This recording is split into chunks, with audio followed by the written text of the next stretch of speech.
صار كده عندهم ليه ما بعرفوش يشوفوا مسابقات دلوقتي كده.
نمت ولا ايه؟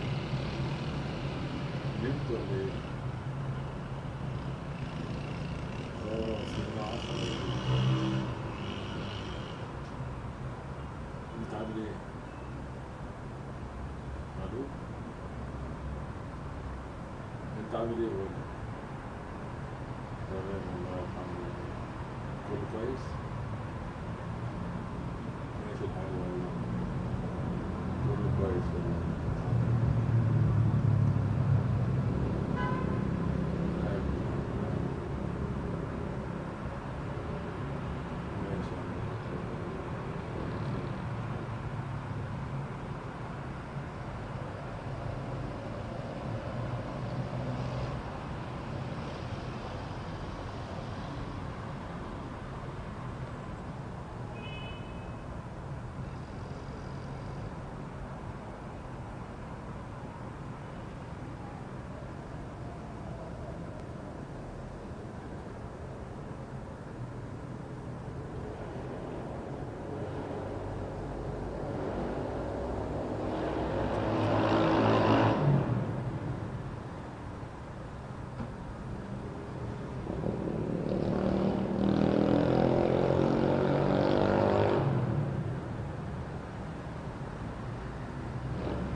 طلع على الهوا يعني كده.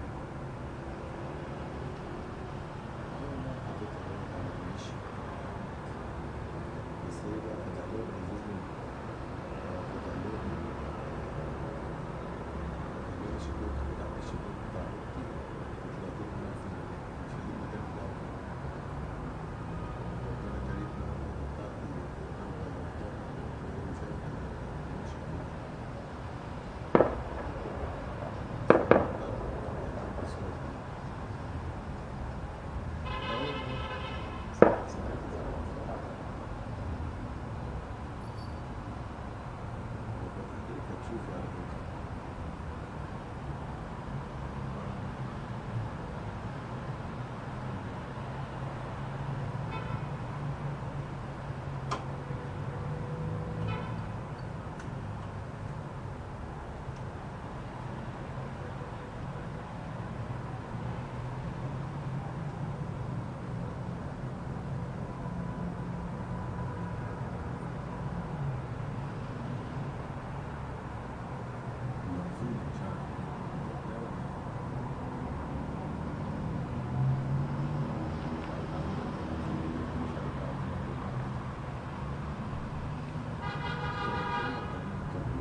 شايفة؟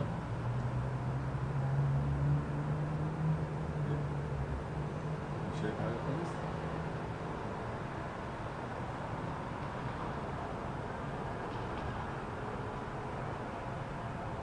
اهي. بس استني بقى اوريك المشي.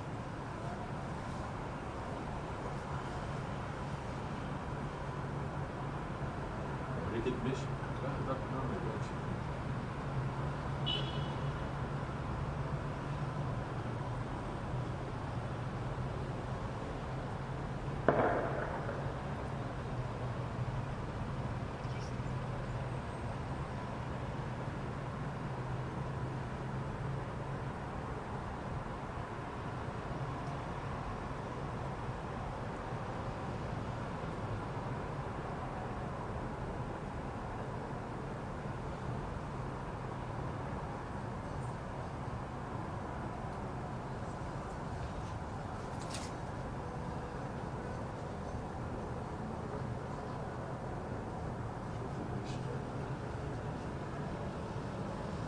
شفت المشي.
tercera. No, tercera. Antes da crise. Este estava assim.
esse bicho a luz impacta do bicho.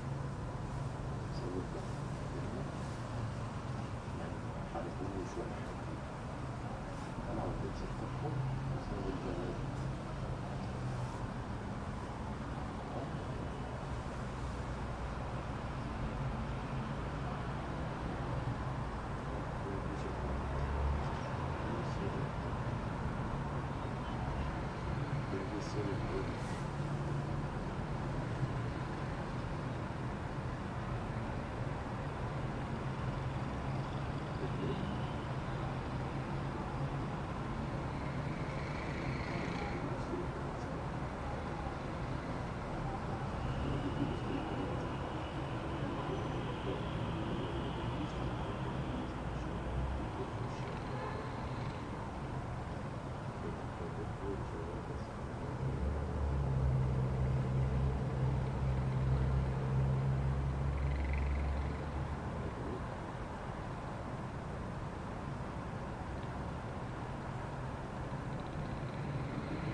Feel like greens?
مش عاجبني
خمسمية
عمود سوري معلش انا اسف هنزل ولا ايه؟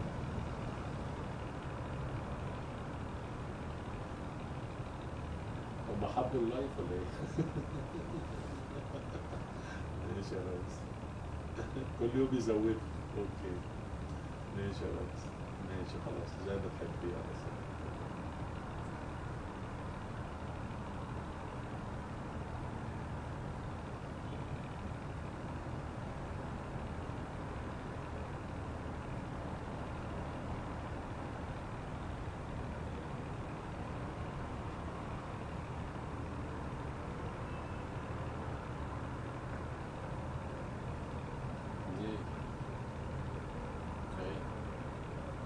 اللي بيبحث مع لندن ويخدمني بيبحث مع لندن ويخدمني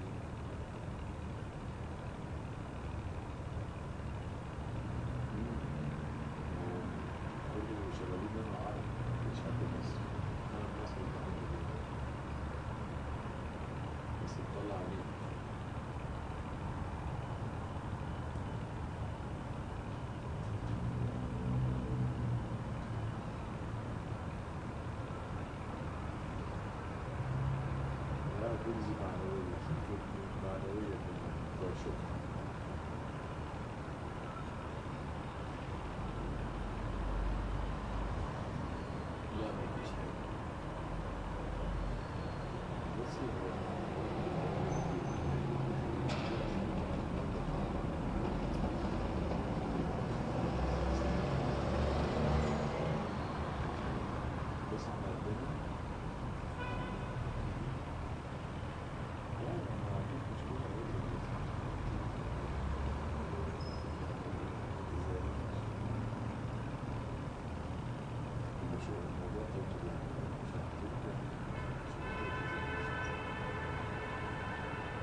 لا مفيش حاجة جديدة حاليا، الفلوس دي تاكل وتشرب وتعيش حياتك، بس الفواتير دي لا مفيش بونص بقى مفيش حاجة جديدة خالص.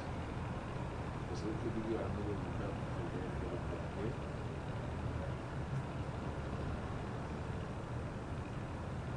زي الرقصات مش بس عادي ده يعيش.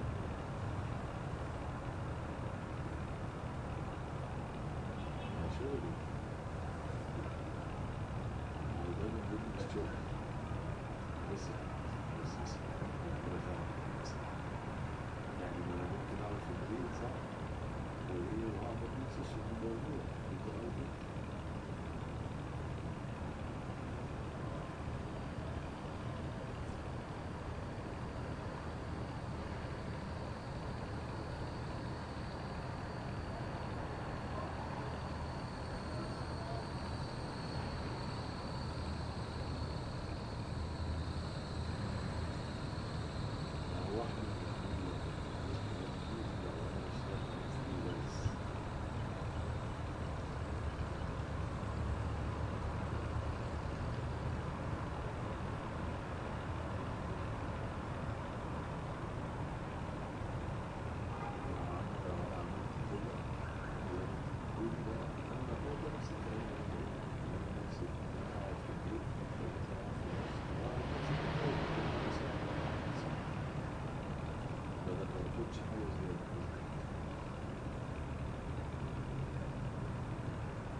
الصوت كده حلو جدا، ايه بقى اللي حصل؟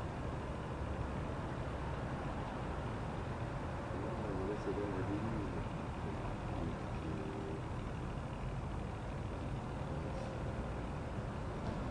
بقول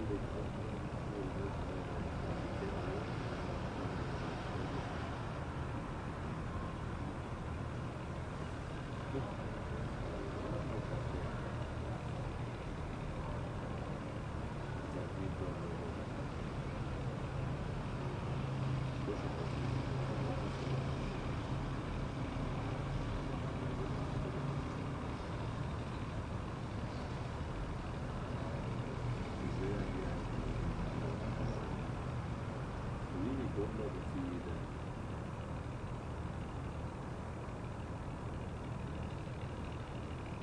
يعني قولي لي الجملة على بعضها كده.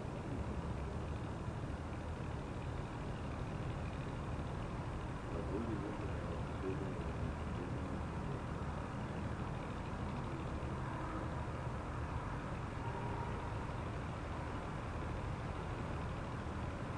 أيوة قولي لي أنت كده ثانية واحدة ثانية واحدة.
الساعة كام دلوقتي؟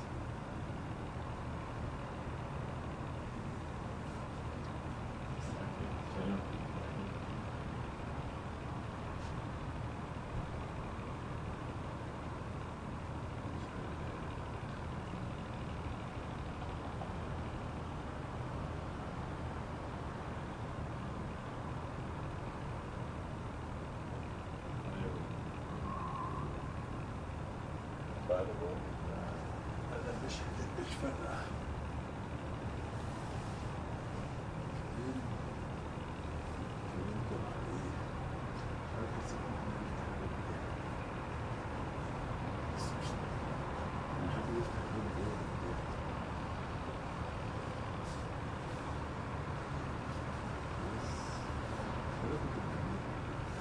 جيت اتكلم انا جالي تليفون ساعتها جالي تليفون نزلت على طول ساعتها. المهم كلمتك لقيتك ما عملتش تاني ولا كلمتك لقيتك اخدت السلك فتش قلت لي مش مشكلة دلوقتي انا مشغول او حاجة.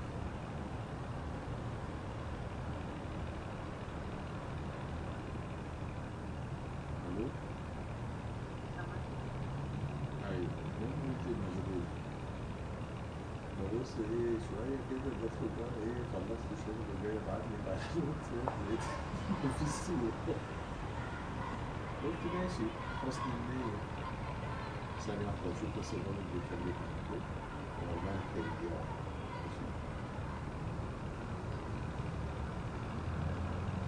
ماشي يا عم 11:30 إلا تلت ربع بس عشان خاطر ماشي.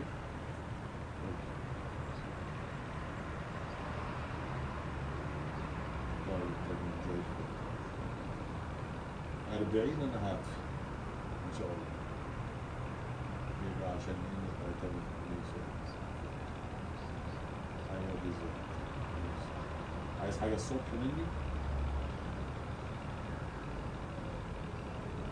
طيب أوكي ماشي. أنا هبقى جاهز أنا كده كده هبقى أنا مش هتحرك من الأوتيل وهطلع مع محمد اللي هي بتاع الأسلوبة دي إن شاء الله. على واحد لو في أي حاجة قبلها قول لي وأنا معاك. يعني كده كده هبقى موجود تحت على 10:30 بالكتير إن شاء الله. قبل كده قول لي أو 9 لو اللي تحب تعمله قول لي وأنا هبقى معاك.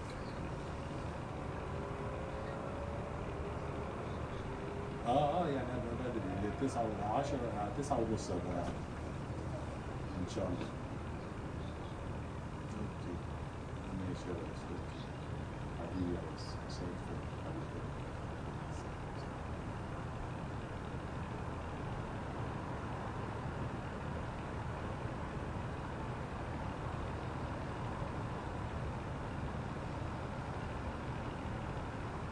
يا أستاذ عباد لندن مبسوطة بس والله ده اللي بيكلمني عشان يقول لي بس هنزل الساعة كام عشان يقول الساعة كام بس كنت لازم أرد عليه عشان أبقى عايز بس دي برضه نكمل ونشوف ماشي. المهم يا ستي بتكلم انت ايه ده؟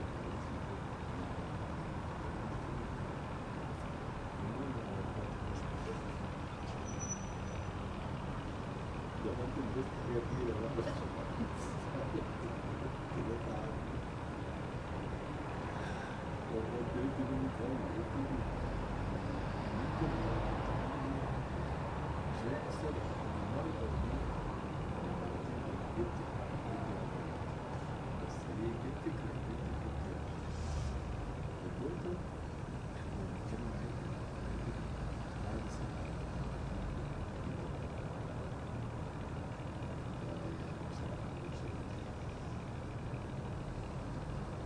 وبعتلك على فكرة بس طبعا ما وصلش.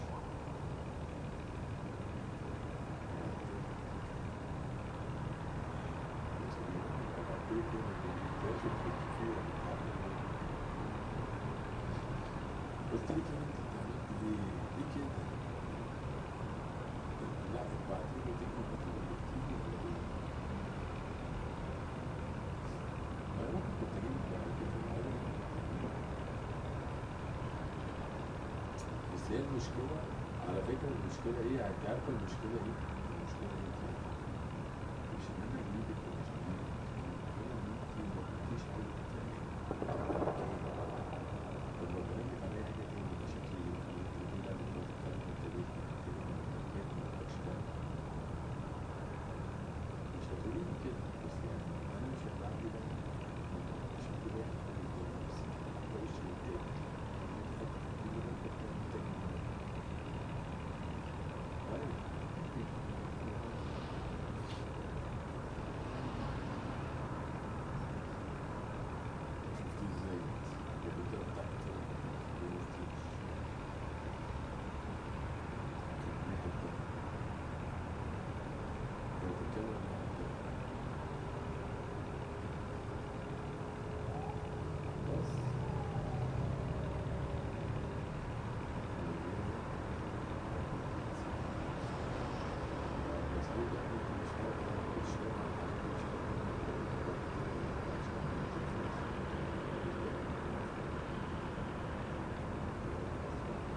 شدها يعني.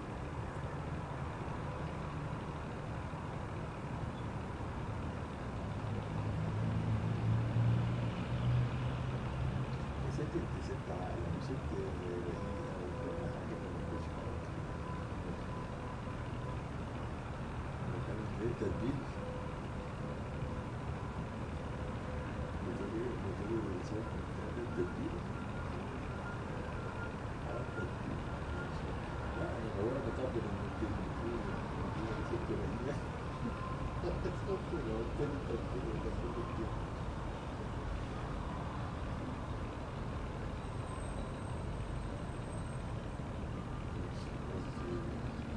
لسه بقول لك واحدة بس كان طبعا مش فاهم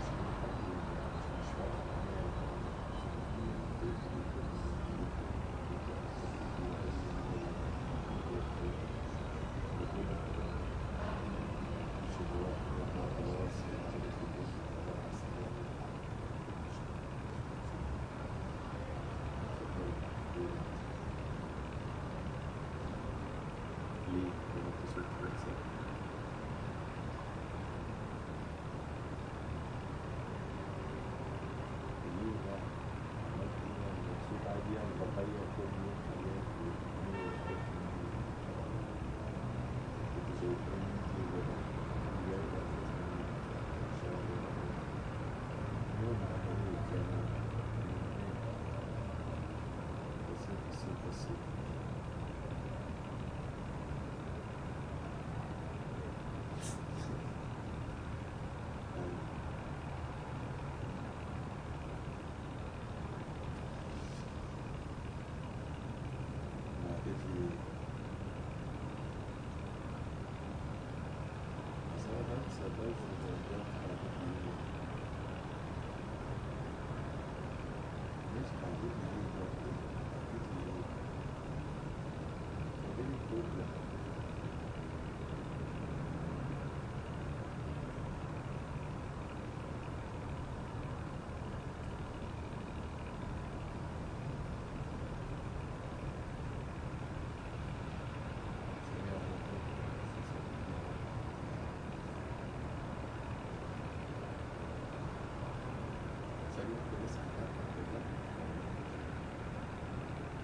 سمعت ايه؟ الو في حاجة ولا ايه؟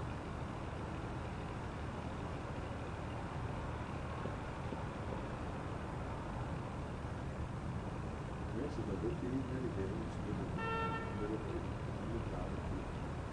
طيب انت ليه رايك بقى ان انا اصلا اساسا ولا الموضوع ده كان والله العظيم لحد لسه بالعافية. أنا فاكر زي ما قلت لك فعلا فاكر مين اللي معانا بس أنا فاكر حد العافية ده أو حاجة بس أنا مش فاكر هي مين أصلا ولا اتغيرت ولا اتدينت ولا أي حاجة ولا أصلا فاكرها أصلا هي مين اللي معانا. أنا فاكر إن هو فعلا إن هو في واحدة معانا بس أنا مش فاكر مين. يعني معنى ده إن هو يثبت لي إن هو أصلا مش في الجو ولا طيب ولا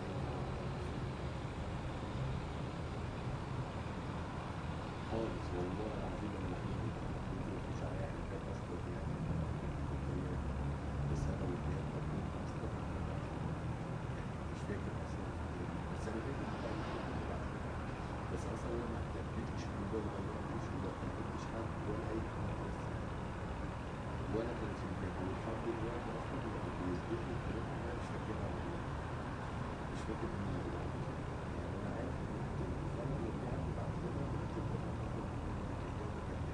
بس مش عارف مين، يعني انا ناسي اصلا.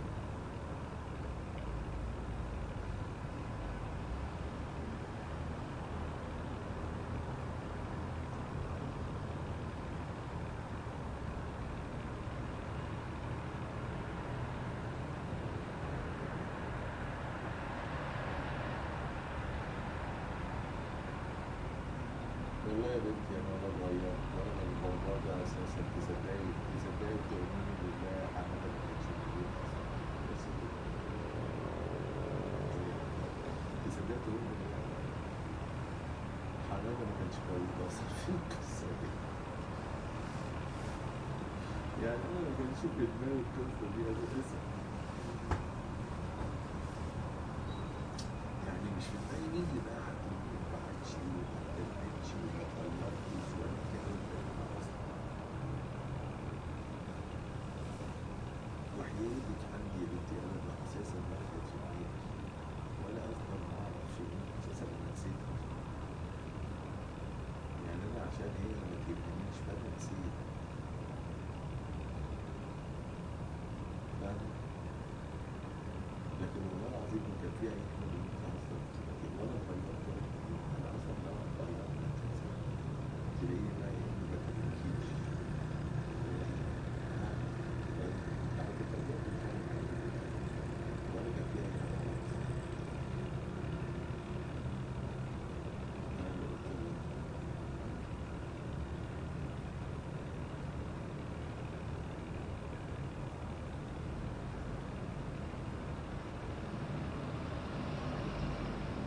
بقول له انا كنت ما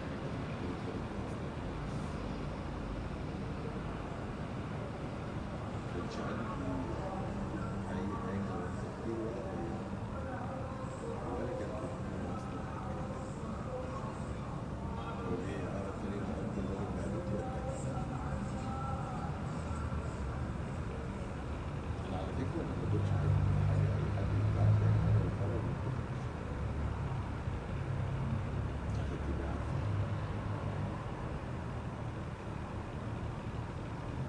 ولا الدخول احلف بالله العظيم مش عارف بس احلف هو انا مش بحلف بس انا هحلف ليه وعايز اقول لك اه ولا كده، انت على فكره اصلا انا عارفين ان اه وانت اول مره تعرفين انت احنا اختلفنا كتير بسبب موضوع الفيلم، صح ولا لا؟ وليه بقى لا مش عارف صح ولا لا، بس انت عارف مش في دماغي كده استنوني يا ساعه انت اساسا ساعتها لما كنا بنتكلم كنت بتقولي كنت بتقولي كده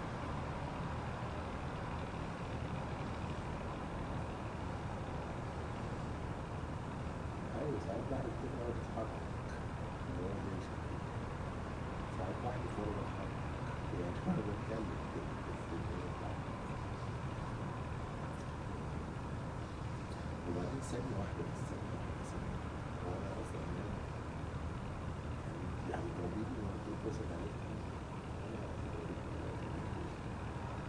بس أنا أساسا يعني أنا هقول لك على حاجة، أنا أساسا ما عرفتش حد خلاص، ما عرفتش حتى أنا قلت لك اتبسطت، يعني كنت بسمع كده أصلا كويس وناس عدلنا من زمان، فما بكلمش حد بتكلم مين أصلا، وبعدين أنا بقالي ساعتين بقعد أتكلم لما بكلم حد يعني ما بيتكلمش،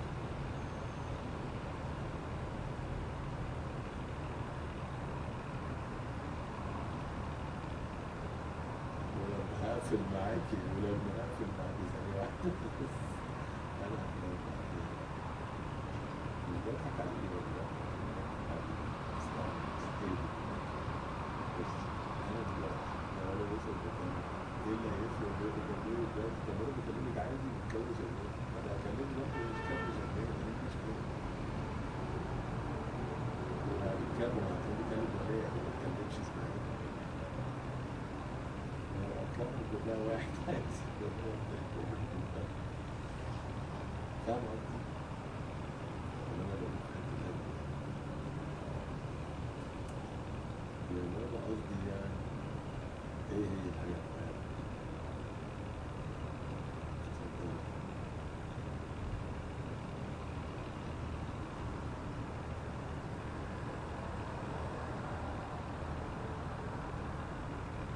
طيب ماشي، هستناك.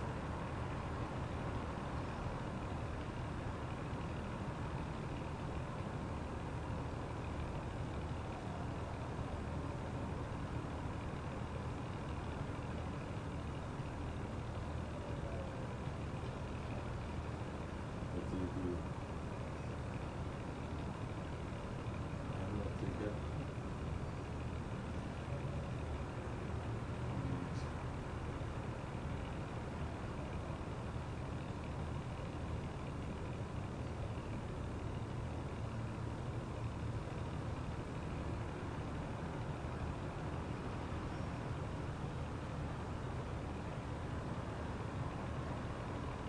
طيب والله، طب ما أنا كنت بتريق فعلا، طب ما أنا كنت فعلا بتريق، طب ما أنا فعلا كنت بتريق بس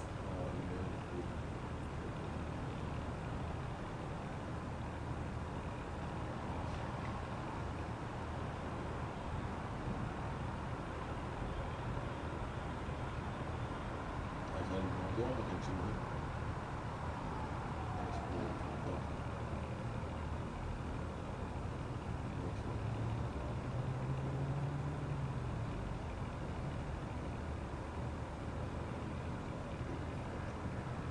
بص يا حبيبي، بص يا حبيبي، أنا لو مهتم كنت سألت وعملت، إنما أنا مهتم، أنا لو كنت بتريق عليك وبقول له وعلى الناس وعلى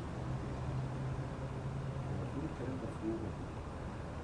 أنا فعلا كنت بتريق، وأنا بضحك من حد ليه أساسا، يعني حتى وهي في دماغها حاجة أنا مطنش، خلاص الموضوع منتهي، أنا كنت بتريق وبضحك وعارف كل الحاجات دي، بس والله العظيم دماغي كانت في دماغي أصلا ونسيت هي مين أصلا. خلي دماغك كبيرة ولا حاجة، عيب عليك. ماشي، ماشي يا بتاعت البلوك جامدة منين؟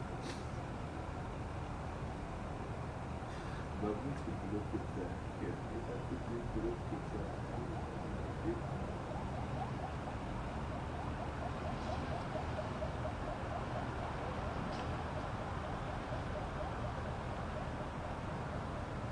والله ولا في طريق ولا كان في حاجة، ولا كان في تغيير ولا كان في حاجة، انت اساسا ولا كان في تغيير ولا كان في اي حاجة، انا صغير عليك والله. يعني لو انا اديتني وحش، انا وحش وانت بعيدة عني. يا بنتي انا اعرف، يا بنتي ثانية واحدة بس، ثانية واحدة بس، خليكي معايا يا بنتي، خليكي معايا. البتاع ده كربون مشمية هيفصل صح؟ طب يلا روحي، مش عايز حاجة والله.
San Marino remains committed to the realization of a lasting and sustainable peace based on a two-state solution under which two states, Israel and Palestine, live side by side in peace and security and mutual recognition. The international community must work together in order to restore hope and security to Israelis and Palestinians through a renewed peace process. In this respect, we welcome the decision of holding an international conference under UN auspices next June. Mr. President, San Marino will vote today in favor of the two resolutions. Thank you very much. In favor of the two resolutions. I thank the distinguished representative of San Marino. I now give the floor to the distinguished representative of Papua New Guinea.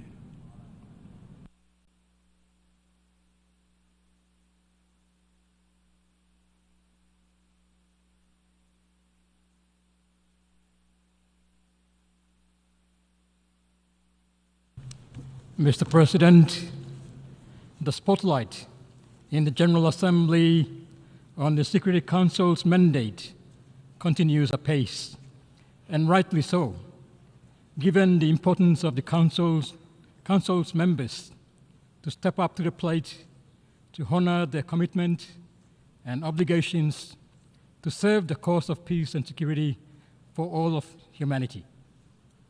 Papua New Guinea is well cognizant of the outcome of the Council's meeting last month that necessitated the continuation today of the General Assembly's dialogue. Let me place on record that Papua New Guinea, as a peace-loving country, wishes for peace, security, and stability at all levels, including in the Middle East region, and particularly in Israel and Palestine. The dire humanitarian situation in Palestine is indeed a shared concern for all peace-loving nations and peoples, including my own country, as is the ongoing security concerns not only for Palestinians, but also for the State of Israel. Papua New Guinea notes that all lives matter and needs to be respected and requires an environment of peace and security. Any lasting peace and security for the Israeli-Palestinian situation requires genuine and mutually respectful direct dialogue on all relevant issues by all parties concerned, particularly the Israelis and Palestinians. This includes Israel's right to self-defense as permitted under international law. In our view, rhetoric from any parties that incites harmful emotive tensions must be avoided, as this is unhelpful for finding the much-needed pathway for peace and security to take root. Mr. President, the most recent matter of an American hostage held by Hamas is strongly deplored and condemned. We renew our call on those holding the hostages from Israel and several other countries to release them without any preconditions and without any further delay. The ceasefire call without the release of all the hostages is unhelpful to the situation. In closing, Mr. President, Papua New Guinea wishes to place on record that though we are a member of the non-aligned movement, we disassociate ourselves from the NAM statement delivered by the delegation of Uganda as the chair of the Coordinating Bureau of the Non-Aligned Movement and the associated co-sponsorship of today's proceedings. We do so because elements contained therein are inconsistent with our national position on the issues raised in the statement and co-sponsorship of this meeting. I thank you, Mr. President. I thank the distinguished representative of Papua New Guinea. I now give the floor to the distinguished representative of Lesotho.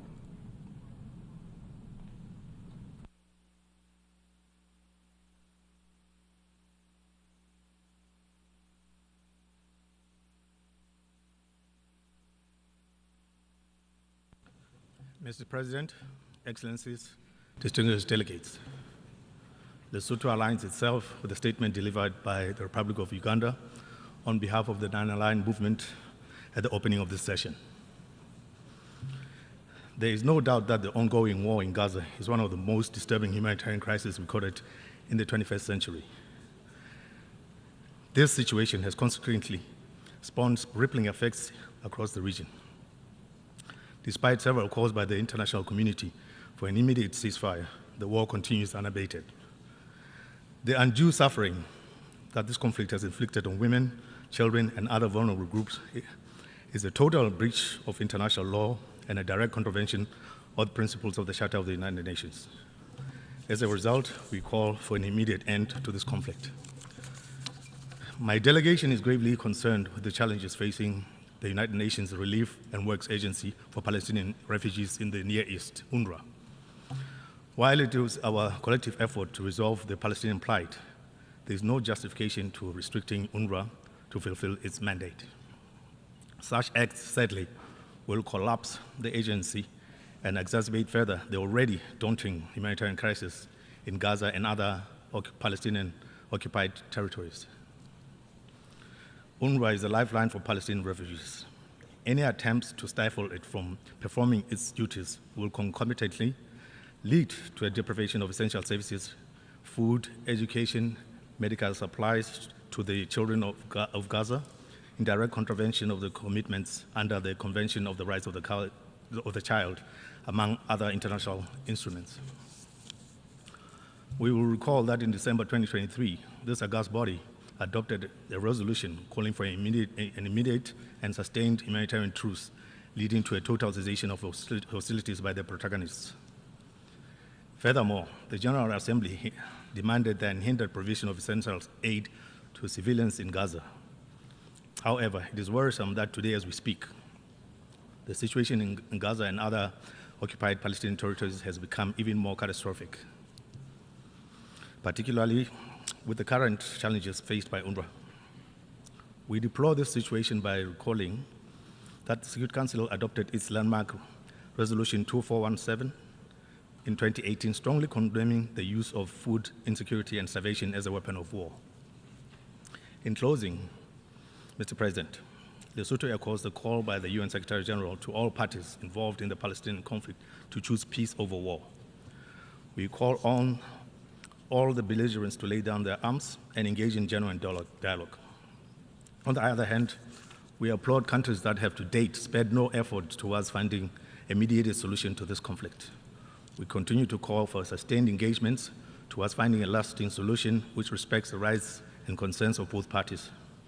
My country continues to advocate for a two-state solution which will pave the way for the Israelis and Palestinians to coexist peacefully in line with UN resolutions. I thank you, Mr. President. I thank the distinguished representative of Lesotho. I now give the floor to the distinguished representative of China.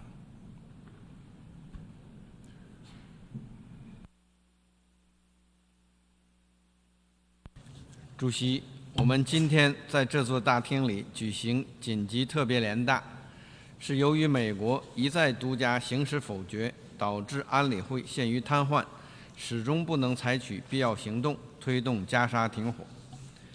美国在巴勒斯坦问题上滥用否决权，完全没有正当理由。为了挽救美国否决造成的恶劣影响，印尼等有关国家向联大提出了2份决议草案，一份要求实现加沙立即无条件持久停火，消除人道准入的障碍；另一份要求以色列撤销针对联合国近东巴勒斯坦难民救济和工程处的法案，保障工程处正常履职，并呼吁国际社会加大对工程处的支持。2项决议草案代表了国际社会的正义呼声，中方将投赞成票。加沙冲突延宕14个月，加沙被炸成废墟，4万多巴勒斯坦民众被夺去生命，幸存者被剥夺最基本的生存物资，在绝望中挣扎。在这场空前的灾难中，我们看到无差别的狂轰滥炸和对平民生命的漠视达到了骇人听闻的程度。我们看到个别国家对盟友的纵容和袒护达到了毫无底线的程度。我们看到国际法的选择性适用和双重标准达到了前所未有的程度。人们不禁要问：难道联合国成立80年来所确立的规则和体系完全不重要、不管用了吗？难道世界要回到丛林时代吗？我们的回答是：世界不能回到丛林时代，不能让丛林法则成为新常态。我们必须推动实现加沙立即无条件停火。停火是拯救生命、恢复和平的前提。把停火问题同其他问题挂钩，甚至反过来为停火设置前提条件，实际上就是为延续战争开绿灯，就是纵容继续杀戮。我们必须维护国际法的权威，履行国际法义务，不允许例外。以色列作为占领方，必须承担国际人道法义务，切实消除一切人道准入障碍，保证物资在加沙全境有效分发，保障人道机构和人道人员安全。我们特别要支持保障联合国近东巴勒斯坦难民救济和工程处正常开展工作。工程处是地区几百万巴勒斯坦难民的依托，更是加沙民众不可替代的生命线。我们敦促以色列停止对工程处等人道机构的打压限制。我们呼吁传统捐助方继续为工程处提供支持，不要参与对巴勒斯坦人民的集体惩罚。我们必须以最大的紧迫感重振两国方案，实现巴勒斯坦和以色列两个国家比邻而居。共享安全和发展是实现巴以和平的唯一出路。国际社会应该为落实两国方案加大支持，提供保障。当前，既要帮助巴勒斯坦增强治理能力，支持巴勒斯坦通过内部协商就加沙的未来安排达成一致，同时要警惕并抵制侵蚀两国方案基础的单边行动，包括进一步扩大约旦河西岸定居点以及吞并西岸的企图。中方支持巴勒斯坦国成为联合国正式会员国，支持举行更大规模、更具权威、更有时效的国际和会，制定落实两国方案的时间表和路线图。中方将继续为早日平息战火、恢复地区和平、实现巴勒斯坦问题全面、公正、持久解决做出不懈努力。谢谢主席。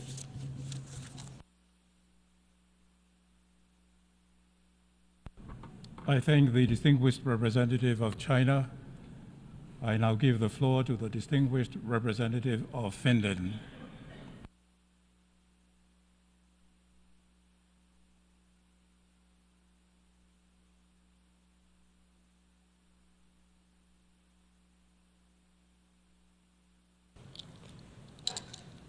Mr. President, Finland is deeply concerned about the catastrophic humanitarian situation in Gaza.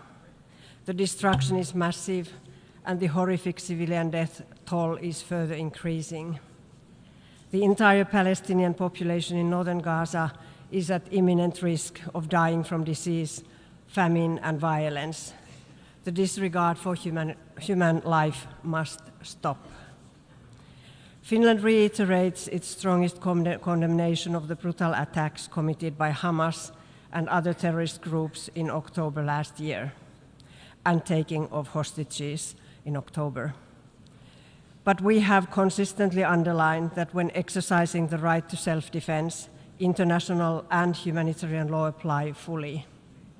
Israel must comply with its obligations under international law in all circumstances. An immediate, unconditional, and permanent ceasefire is needed urgently, and all remaining hostages must be immediately and unconditionally released. All parties must fully comply with international law, including international humanitarian law. UNRWA remains the backbone of the humanitarian response in Gaza. All parties must enable the agency to carry out its mandate as adopted by the General Assembly and its vital services to the civilians in all occupied territories. According to international humanitarian law, all parties to a conflict must allow and facilitate the provision of humanitarian assistance to affected populations. Israel, as the occupying power, has the duty to ensure that the basic needs of the occupied population are met. We call on Israel to enable full, rapid, safe, and unhindered humanitarian access across the Gaza Strip. Finland's support to rules-based multilateralism with the UN at its core is unwavering. Upholding international law is a shared responsibility of all states.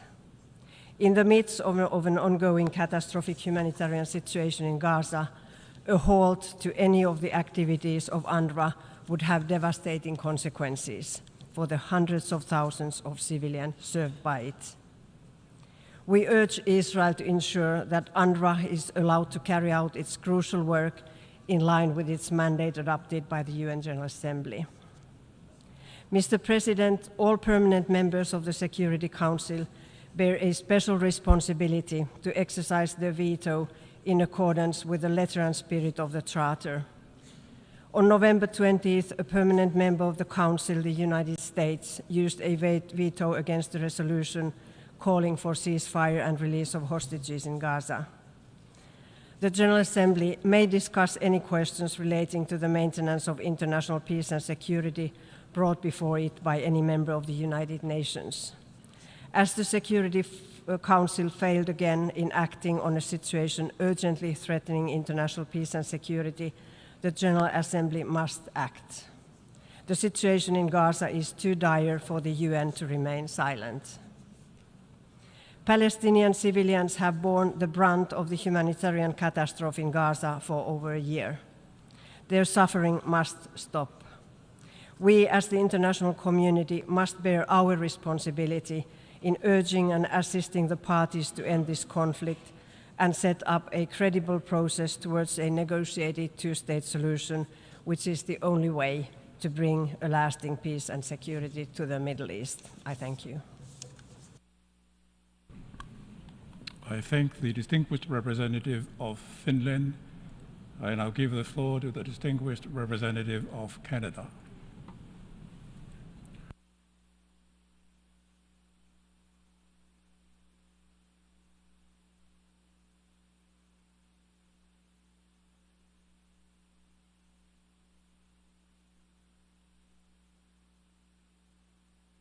Président, la position du Canada sur les questions relatives au conflit israélo-palestinien est toujours guidée par notre engagement en faveur d'un cadre qui garantit au mieux la paix et la sécurité pour les Israéliens et les Palestiniens, ainsi que par nos obligations collectives de respecter le droit international. Nous déplorons la perte de vie innocente dans ce conflit et nous reconnaissons l'impact direct que cette situation continue d'avoir sur les pays de la région et d'ailleurs. Tous les peuples, tous les pays ont été profondément traumatisés par cette terrible année de douleur, de perte et de souffrance. Nous devons tous prendre conscience des mesures qui sont essentielles pour établir une paix durable. Le Canada votera aujourd'hui en faveur de ces deux résolutions en raison de la nécessité urgente et croissante de résoudre cette crise. Les votes du Canada aujourd'hui soulignent nos appels à un cessez-le-feu immédiat, à la libération de tous les otages, à l'augmentation de l'aide humanitaire à Gaza et la réaffirmation de notre soutien à l'Office de secours et de travaux des Nations unies pour les réfugiés de Palestine dans le Proche-Orient, UNRWA. Nous ne sommes pas d'accord avec certains éléments inclus dans ces résolutions, Nous continuons de croire que ces résolutions devraient condamner les horribles actes de terreur du Hamas, y compris du 7 octobre, et son utilisation de boucliers humains. Nous aurions également souhaité que l'accent soit davantage mis sur la nécessité pour les parties au conflit de négocier de manière significative un cessez-le-feu immédiat. Le Canada condamne sans équivoque les attaques terroristes du Hamas contre Israël du 7 octobre 2023 et les actes de terreur qui se poursuivent.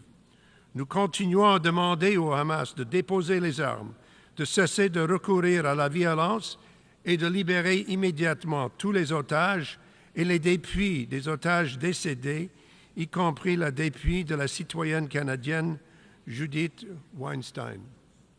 Nous sommes satisfaits de voir figurer dans cette résolution sur le cessez-le-feu une demande de libération des otages dont la détention ne peut en aucun cas être maintenue. Meanwhile, Mr. President, we see and feel the terrible damage that is taking place in Gaza, the loss of life, the numbers of those injured. We know that the humanitarian situation is horrific, and it continues to worsen. We mourn all civilians killed since October 7th. The scale of civilian casualties is truly heartbreaking. It is also unacceptable, as all actors must comply with international law. Attacks on humanitarian delivery of food and necessary supplies must also stop. And we need to take note of the serious peace and security situation itself within Gaza when it comes to the delivery of humanitarian services. We have concluded that UNRWA's role in responding to this crisis is crucial. Canada reaffirms its commitment to UNRWA, and we have also recommitted our funding, as and condemned the legislation passed by the Israeli Knesset on October the 28th, which we continue to regret, because we believe that it threatens to prevent UNRWA's vital work in Gaza, the West Bank, and East Jerusalem, without ensuring a credible and practical alternative. We continue to press Israel not to implement this legislation, to enable the continuation of UNRWA's activities in education, health services, and to work constructively to enable its crucial role in the delivery of humanitarian assistance. UNRWA's efforts to address allegations against its staff and its willingness to pursue and implement reform of internal processes in line with the independent review of April 2024, led by Catherine Colonna, on UNRWA neutrality, these efforts must continue. We call on UNRWA to continue its path of reform as a priority, demonstrating its commitment to the principle of neutrality, and ensure that its activities remain entirely in line with its humanitarian mandate. Canada will continue to actively monitor and support this process of reform and implementation of the Kelowna recommendations. We would ask that anyone and any country with additional information or evidence share this in an open and transparent manner so that it can be dealt with in a proper fashion. Let us be clear that Canada remains opposed to the disproportionate singling out of Israel alone for criticism. We reiterate the importance of a fair-minded approach at the United Nations, and we will not support resolutions that fail to address the complexities of these issues. The Assembly's work in recent months on the issue of the Israeli-Palestinian conflict is a reminder to all of us that in line with the Charter, discussion of such complex issues is not, in fact, reserved entirely for the Security Council. There are options to enable a broader discussion, particularly when the Council cannot act. As President of ECOSOC, I convened a discussion on Haiti just last month to bring attention to the deteriorating situation there. And I hope that this Assembly will find a way to address crucial issues where we find that the Council is stuck.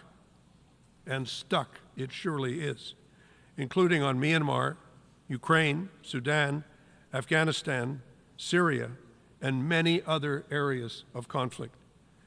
As we head into the new year, this Assembly must assume its own responsibilities. Canada remains committed to the two-state solution. We believe that a political solution is absolutely essential in order to get to the roots of this conflict and, in fact, to resolve it. We believe that at a time when the dynamics in the broader region show that conflict management, as opposed to conflict resolution, is not a sustainable path to returning the region to a peaceful and prosperous trajectory, we must all do more within our powers, within our capabilities and capacities, to listen to each other, to understand that there is no hierarchy in suffering, to demonstrate a capacity to show empathy for all those who have suffered and all those who are suffering, to push hard for the principle of accountability under the rule of law, and to do everything we can in our capacity to resolve this terrible conflict. Thank you very much, Mr. President.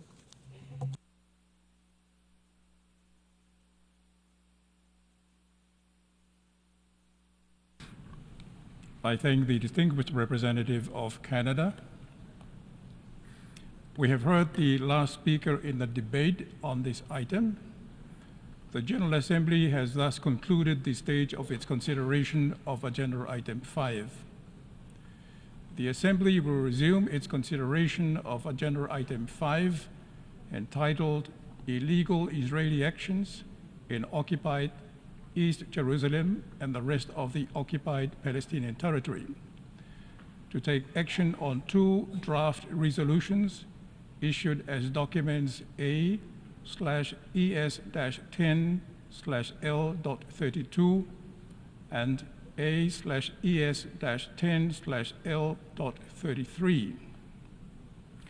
I give the floor to the distinguished representative of Ireland to introduce draft resolution A/ES-10/L.32.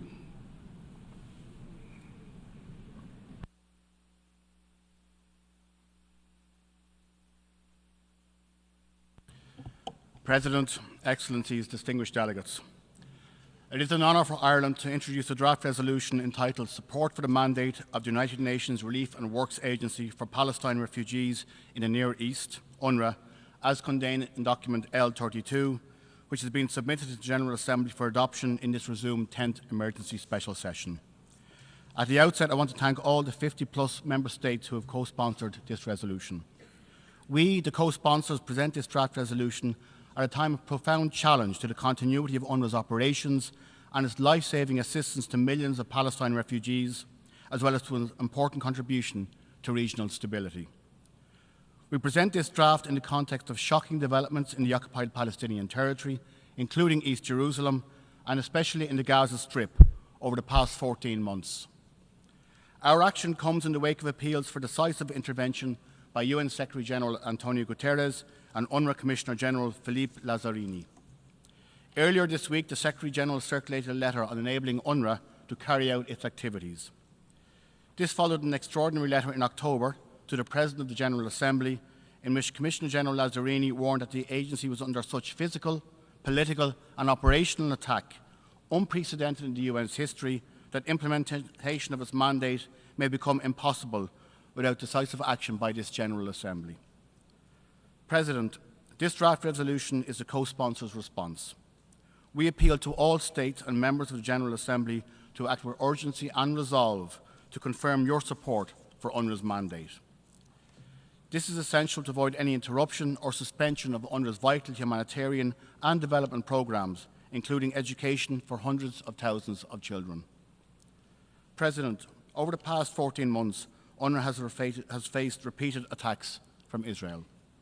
It has been subject to attempts by the Israeli government to dismantle the agency and evicted from its premises in occupied East Jerusalem through the adoption of legislation by the Israeli Knesset. It has faced military attacks on its personnel and facilities, and has been the target of a dangerous campaign of misinformation and disinformation. Commissioner-General Lazzarini warned in stark terms that the risk of the agency's collapse threatens the lives and the futures of individuals and communities, the stability of the region, and the integrity of our multilateral system. We recall too that earlier this month, the Interagency Standing Committee the highest level humanitarian coordination forum, called for a halt to the assault on Palestinians in Gaza and on those trying to help them. The committee warned of the disastrous impact of Israel's legislation against UNRWA, stating that if implemented, such measures would be a catastrophe for the humanitarian response in Gaza, would be diametrically opposed to the UN Charter, and would have potentially dire impacts on the human rights of the millions of Palestinians depending on UNRWA's assistance, in violation of Israel's obligations under international law. They further outlined that there is no alternative to UNRWA. We echo their urgent warnings today. We underscore UNRWA's essential and irreplaceable role, as unequivocally reaffirmed in the shared commitments on UNRWA launched in July of this year. UNRWA's mandate is an integral part of the UN's long-standing responsibility on the question of Palestine. It will remain so until a just solution is found, including for the plight of the Palestine refugees in line with Resolution 1943. It must be given the necessary political and financial support, including sustained and predictable funding, to ensure the continuity of its operations in Jordan, Lebanon, Syria, and the occupied Palestinian territory, including East Jerusalem, without interruption or impediment, in accordance with the mandate conferred by this Assembly. We call on Israel not to implement the recent legislation against UNRWA and to cease all attempts to interfere, obstruct, undermine, dismantle, or spread misinformation or disinformation about the agency. Israel must respect the agency's privileges and immunities as a UN entity, and it must fulfill its international legal obligations, including under international humanitarian law. President, we pay tribute to UNRWA staff for their dedicated service, even in the most dire conditions and at great personal danger to their own lives. We express our condolences to the families, friends and colleagues of the 252 UNRWA staff members tragically killed over the past year in the occupied Palestinian territory, the overwhelming majority in Gaza. This is the highest number of casualties suffered by humanitarians and by the UN in any conflict since the organisation's establishment, and we stress the imperative of ensuring accountability. We commend UNRWA's Commissioner General for his leadership and his staff for their tireless efforts to deliver on UNRWA's mandate and their commitment to uphold the humanitarian principles of neutrality, independence, impartiality and humanity, and to fully implement the recommendations of the Colonna report. The General Assembly must act swiftly to safeguard the mandate of UNRWA to ensure the well-being, development and protection of Palestine refugees in all 5 fields of operation, and to sustain its long-term investment in peace, pending the achievement of a just solution, including for the plight of the Palestine refugees.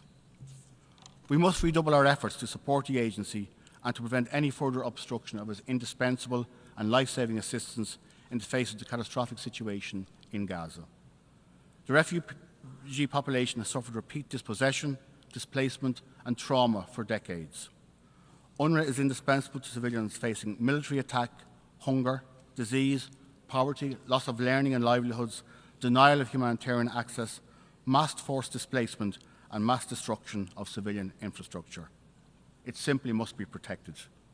We must act swiftly to ensure the protection of the Palestinian civilian population, including by ensuring the provision of immediate, unimpeded humanitarian access at scale throughout Gaza, with UNRWA playing its indispensable humanitarian role and serving as the backbone of the UN humanitarian delivery system. We must act now in line with our collective obligations under international law, including humanitarian and human rights law, to preserve UNRWA, a lifeline for the well-being, sustenance, hope and dignity of millions of refugees and displaced civilians. We must also make every effort to make a just and peaceful resolution of the Palestine question in all its aspects a reality, in accordance with international law and relevant UN resolutions. In closing, President, on behalf of the co-sponsors, Ireland calls on all states and members of the General Assembly to vote in favour of the draft resolution contained in document L32.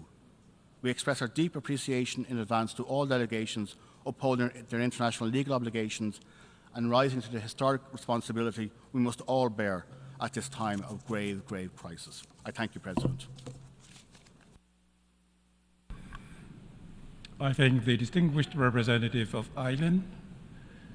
I give the floor to the distinguished representative of Indonesia to introduce draft resolution A/ES-10/L.2. L33.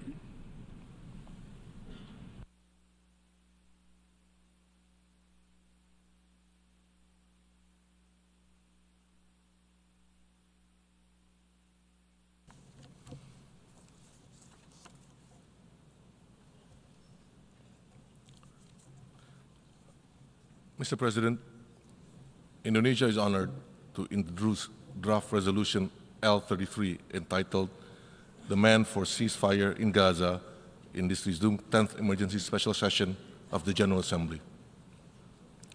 This resolution, presented amidst an unprecedented and devastating crisis on the Palestinian people in the occupied Palestinian territories, including East Jerusalem, and particularly in the Gaza Strip. This draft resolution underscores the high urgency, absolute necessity for the General Assembly to act now, once again, to demand a ceasefire. We should not let the international community to fail again to act swiftly and responsibly. Over the past 14 months, Gaza continues to be under relentless siege and military assault by Israel, without conditions described as appalling and apocalyptic. We must prevent further catastrophic loss of life and destruction.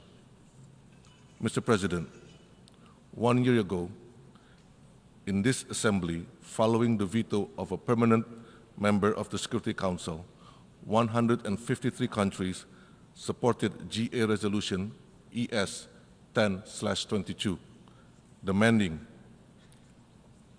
a pause, an immediate ceasefire, a humanitarian ceasefire, compliance by all parties to their international legal obligation, especially protection of civilians, as well as the release of all hostages. Unfortunately, that resolution was not followed through.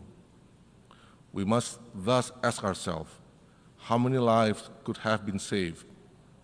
How much suffering avoided?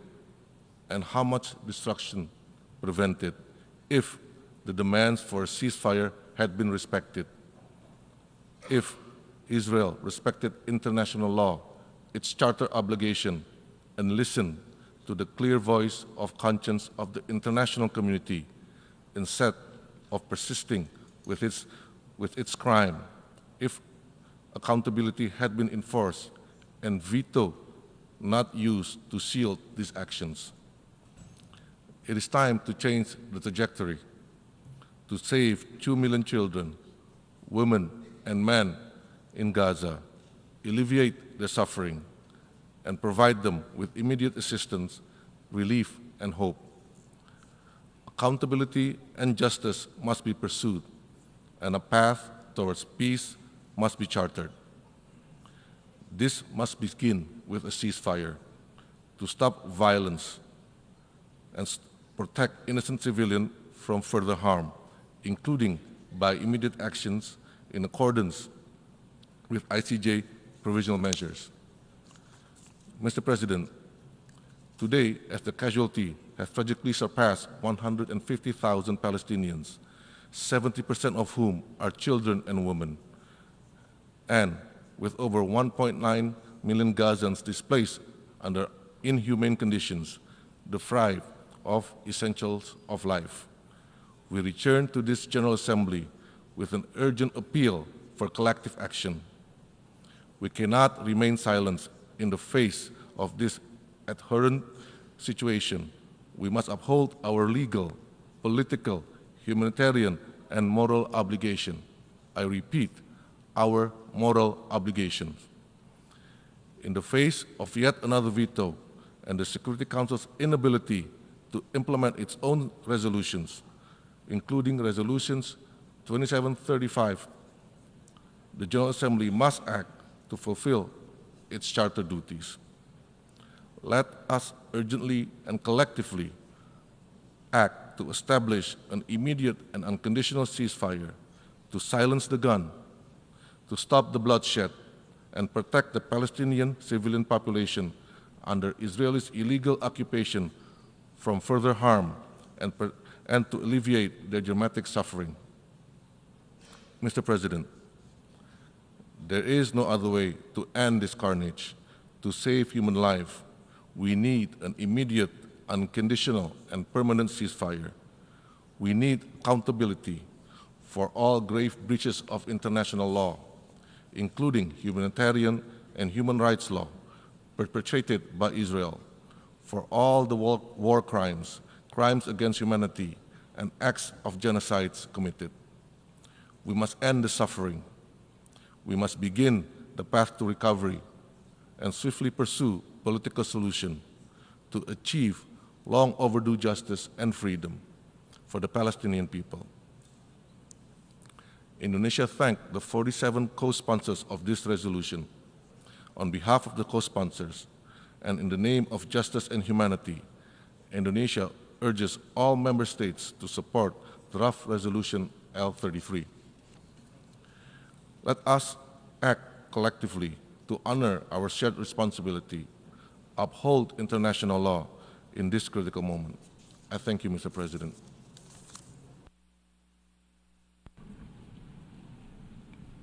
I thank the distinguished representative of Indonesia.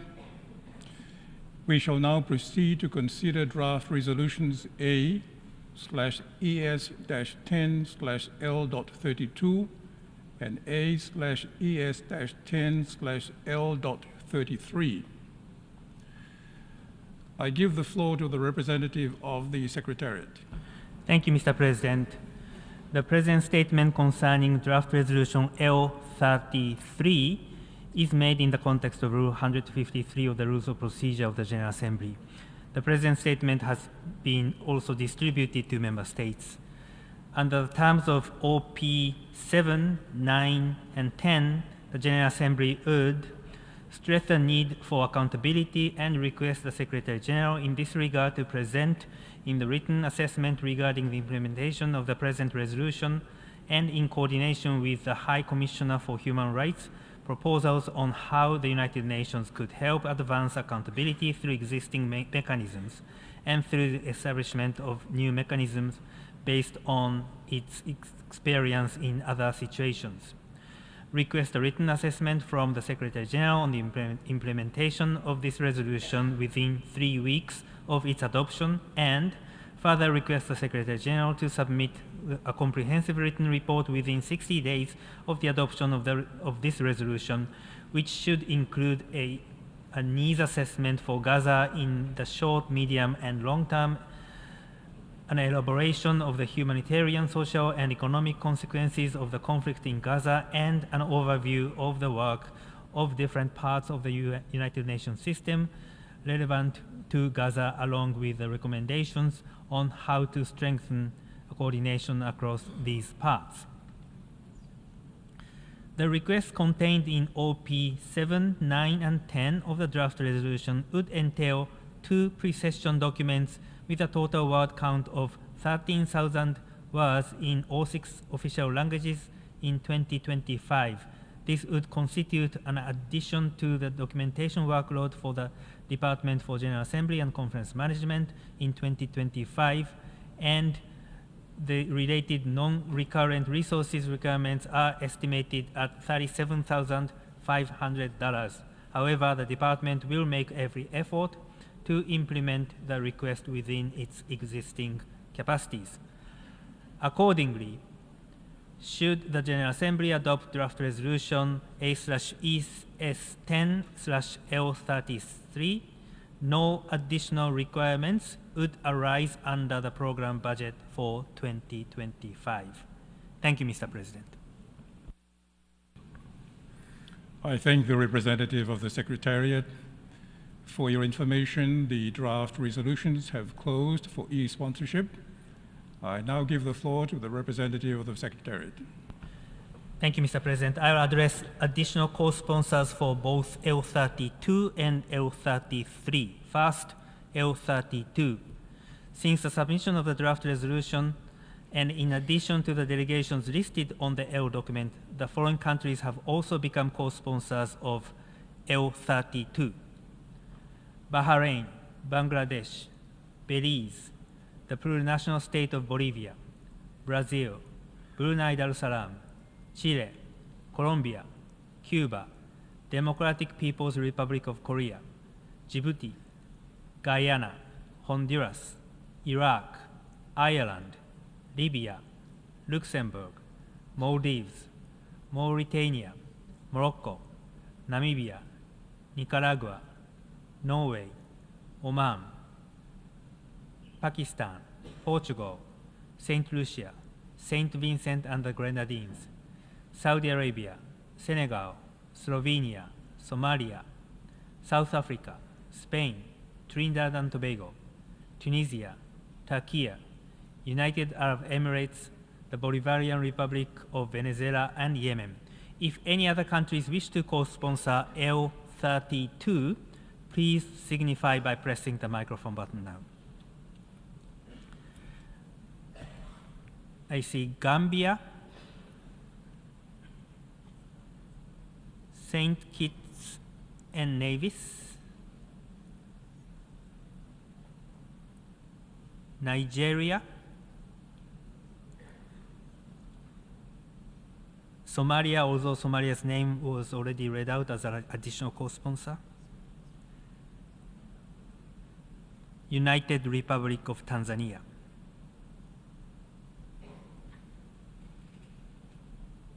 Now, to move to L33. Since the submission of the draft resolution and in addition to the delegations listed on the L document, the following countries have also become co-sponsors of L33. Bahrain, Belize, plurinational state of Bolivia, Brazil, Brunei Darussalam, Chile, Colombia, Cuba, Djibouti, Guyana, Honduras, Ireland, Libya, Luxembourg, Maldives, Malta, Mauritania, Morocco, Namibia, Nicaragua, Norway, Oman, Pakistan, St. Lucia, St. Vincent and the Grenadines, Senegal, Slovenia, Somalia, South Africa, Spain, Trinidad and Tobago, Turkey, United Arab Emirates, the Bolivarian Republic of Venezuela, and Yemen. If any other countries wish to co-sponsor L33, please signify by pressing the microphone button now. I see Nigeria, St. Kitts and Nevis, United Republic of Tanzania. Thank you, Mr. President. This concludes additional co-sponsorship. I thank the representative of the Secretariat. Delegations wishing to make a statement in the explanation of vote before the vote on any proposal under this item are invited to do so now in one intervention. After action on all of them, there will be an opportunity for explanations of vote after the vote on any or all of them.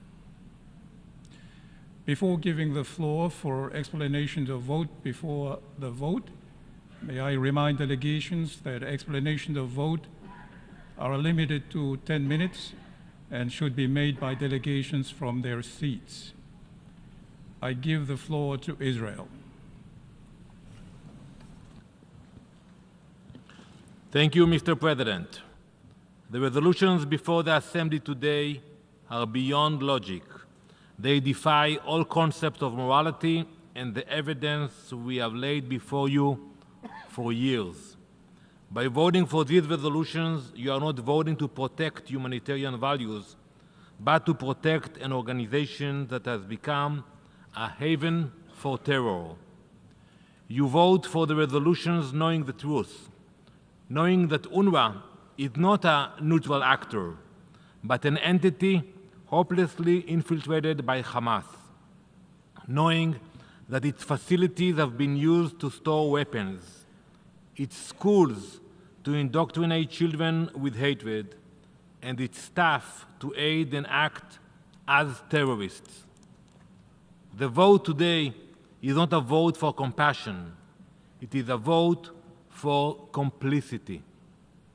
As if this betrayal is not enough, you pushed for a resolution that failed to even condition a ceasefire on the release of the 100 hostages still held by Hamas. By demanding a ceasefire today without addressing the hostages, this assembly will once again side with those who weaponize human suffering. It will send a message that the lives of innocent Israelis, including children, are not worth your consideration. This is not diplomacy. It is appeasement. It is enabling terror and abandoning the innocent. Today, I sit here with evidence in hand. Letters upon letters that Israel has written to UNRWA over the years, each one a warning, each one a clear call to action, and yet nothing was done. Commissioner General Lazzarini complains of reputational damage of so-called disinformation campaign against UNRWA by Israel. I would like to ask Mr. Lazzarini, where were your complaints when Hamas built tunnels under your schools? Where was your outrage when murderers you employed used those schools as terror bases? Where was your accountability when we sent you these letters exposing terrorists on your payroll?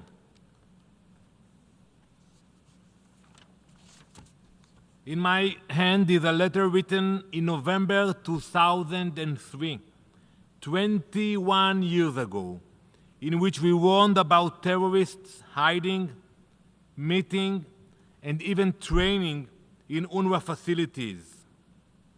UNRWA did not act. In 2011, 13 years ago, we warned UNRWA about Hamas operatives working in UNRWA schools. We even provided the names and IDs of 10 Hamas terrorists employed by UNRWA. Nothing was done. In fact, the last name on this list, Naji Salam Abu Aziz, was an UNRWA principal, believe it or not. Of course, no action was taken against him. In the meantime, this year, he allowed his school to be used as a launch pad for anti-tank missiles by his fellow Hamas terrorists. In 2017, a Hamas tunnel was discovered beneath an UNRWA school led by a principal who publicly pledged allegiance to Hamas. You again remained silent. Just this July, we provided the names of over 100 UNRWA employees who were members of Hamas or Palestinian Islamic Jihad. Again, nothing was done. These are only a few examples out of many over the decades. UNRWA's inaction speaks volumes. They did not act when we presented evidence. They did not act when Hamas turned schools into ammunition stores. They did not act when the lives of innocent Israelis were at stake. Now, the New York Times has recently confirmed what we have long known, and I urge you all to read this article in the New York Times. Hamas has infiltrated UNRWA at every level. It is simply a documented fact. To Hamas, UNRWA schools are, and I quote from Hamas's own documents, they call it the best obstacles to shield their terror operations. Gazan residents themselves have admitted to the New York Times that it is a, quote, open secret that Hamas operatives work in UNRWA schools, some even carrying Kalashnikovs after class instead of textbooks. Yet, this assembly reward such complicity with continued funding and unwavering support. And now it seeks to demand a ceasefire without conditioning the release of the hostages still suffering in Hamas's dungeons. You will have abandoned them, you will have ignored their families, you will have emboldened their captures. To stand by UNRWA today is to stand by Hamas. The same Hamas that orchestrated the October 7 massacre, that butchered over 1,200 innocent people, and that still holds 100 hostages. To demand a ceasefire while ignoring these hostages is to surrender to terror. Distinguished colleagues, a future for Gaza must be one without Hamas, but it must also be one without UNRWA. Without its complicity, aid could flow freely, schools could teach peace instead of hatred, and the people of Gaza could finally begin to rebuild. This assembly has a choice today: to confront terror and its enablers, or to appease them. If you choose to stand by UNRWA and abandon the hostages, you will have chosen appeasement. History will not forget this choice, and neither will we. Thank you, Mr. President. I thank Israel. I give the floor to Paraguay. Muchas gracias, señor presidente. La delegación del Paraguay agradece la oportunidad de tomar la palabra en ocasión de realizar una explicación de voto antes del voto sobre los proyectos de resolución AES-10, L32 y L33. Señor presidente, estimados colegas, el Paraguay ha renunciado a la guerra y la considera fuera del derecho internacional. Además, nuestro país ha vivido en carne propia las atrocidades de los conflictos armados y nuestra población conoce el sufrimiento que ellos conllevan. Por ello, abogamos por la paz y el entendimiento entre las naciones, promovemos la tolerancia y reafirmamos que el camino del entendimiento es siempre el diálogo. Señor presidente, el camino hacia una paz duradera y el cumplimiento del derecho internacional humanitario implican atender las necesidades y reivindicaciones de todas las partes afectadas y tener en consideración todas las aristas. Lo contrario, llevará indefectiblemente, como hasta ahora, a postergar una solución sostenible con el consecuente sufrimiento de miles de personas.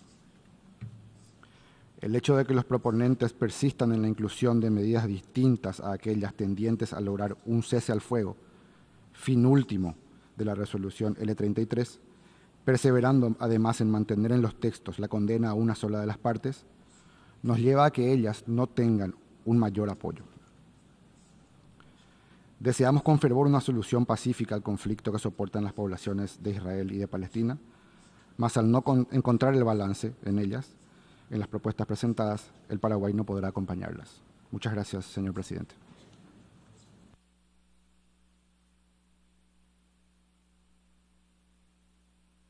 I thank Paraguay. I give the floor to the Marshall Islands. Thank you, Mr. President. Regarding a statement and explanation of UNGA Draft Resolution 33, L33, titled Demand for Ceasefire in Gaza, the Republic of the Marshall Islands welcomes the recent ceasefire between Israel and Lebanon and mediating countries and urges all parties to abide by its terms. Yet other areas of instability, violence, and repression and humanitarian crisis persist in Gaza and nearby. The fate of hostages remain unresolved. The underlying initial violence and brutal horror of Hamas's October 7 massacre must be condemned and acknowledged, and the perpetrators and collaborators brought to justice. However, this cannot be the retributive justification for the further loss of tens of thousands of civilian lives and a humanitarian crisis. Ending civilian suffering and further loss of life in Gaza broadly requires an urgent ceasefire, unconditional release of hostages, addressing and accounting for the remains of dead hostages, and humanitarian assistance at scale, all elements put together before the UN Security Council. And most urgently, we remain nearly adrift, unclear on where, when, and what the intended endpoint is to this conflict and humanitarian crisis without achieving the above. We do not doubt the strongest efforts of many nations involved in working towards peace and ceasefire, and yet here we are again. The Security Council is failing between its permanent 5 memberships. And while a small nation might not alone be able to restructure or unravel that body, we will not hesitate to be vocal about the wrongs where they persist. We want to be among the optimists that an international peace process now remains before us. A two-state solution with clear steps to lasting peace would, by logic and definition, include addressing a Palestinian state. But working through such a process towards a real and lasting peace would require political will, leadership, mandate, and active dialogue from everyone at the table, and demand a very dramatic reversal from where we all are today. Otherwise, the same words will only be read over again, and an opportunity for change, for peace, and for change would be missed. This institution, in the ideals deep within the Charter, is capable of far more and was intended for far more. Regarding Resolution 32 on the UN Works Relief Agency, the Marshall Islands is concerned regarding the Israeli-Knesset severance of UNRWA relationship. Whatever the challenges or reform needs of UNRWA, there is also an urgent humanitarian crisis, one which has worsened since the start of the conflict. It is important that UNRWA functions as an objective UN entity and that there would be due accountability and appropriate management reform be addressed. However, the need for improvement is no justification for failing to address urgent humanitarian issues through any and all elected channels. I thank you.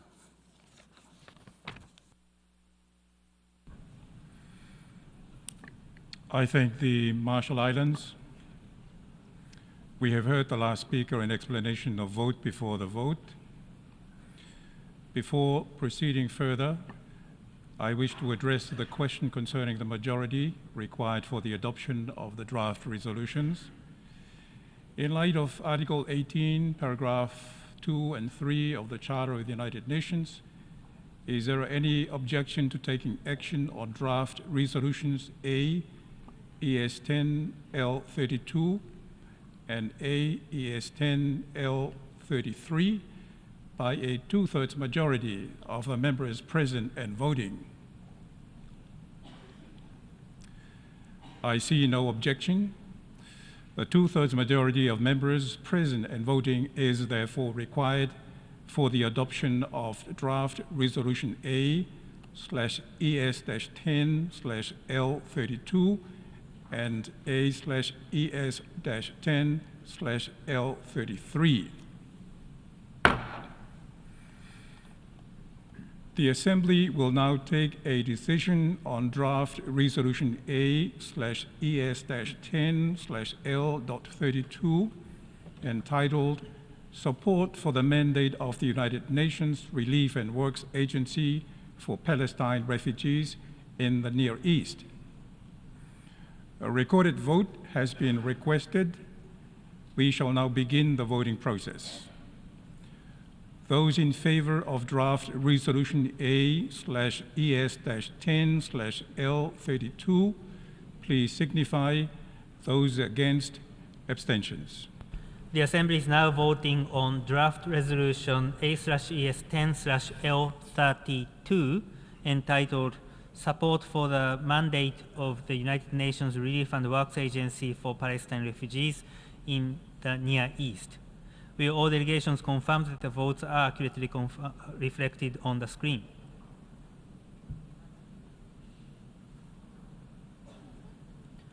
The voting has been completed.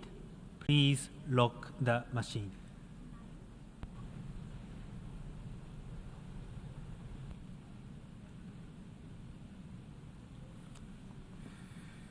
The result of the vote is as follows. In favor, 159, against 9, abstentions 11. Draft Resolution A/ES-10/L32 is adopted. The Assembly will now take a decision on Draft Resolution A/ES-10/L33 entitled Demand for Ceasefire in Gaza. A recorded vote has been requested. We shall now begin the voting process.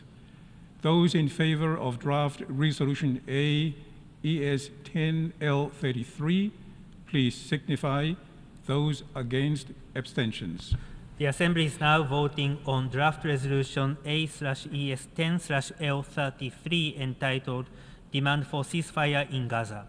Will all delegations confirm that the votes are accurately reflected on the screen?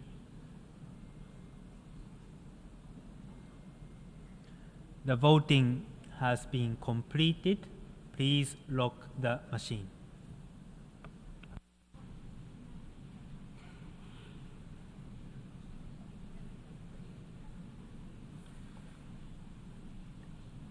The result of the vote is as follows. In favor, 158, against 9, abstentions 13. The draft resolution A/ES-10/L33 is adopted.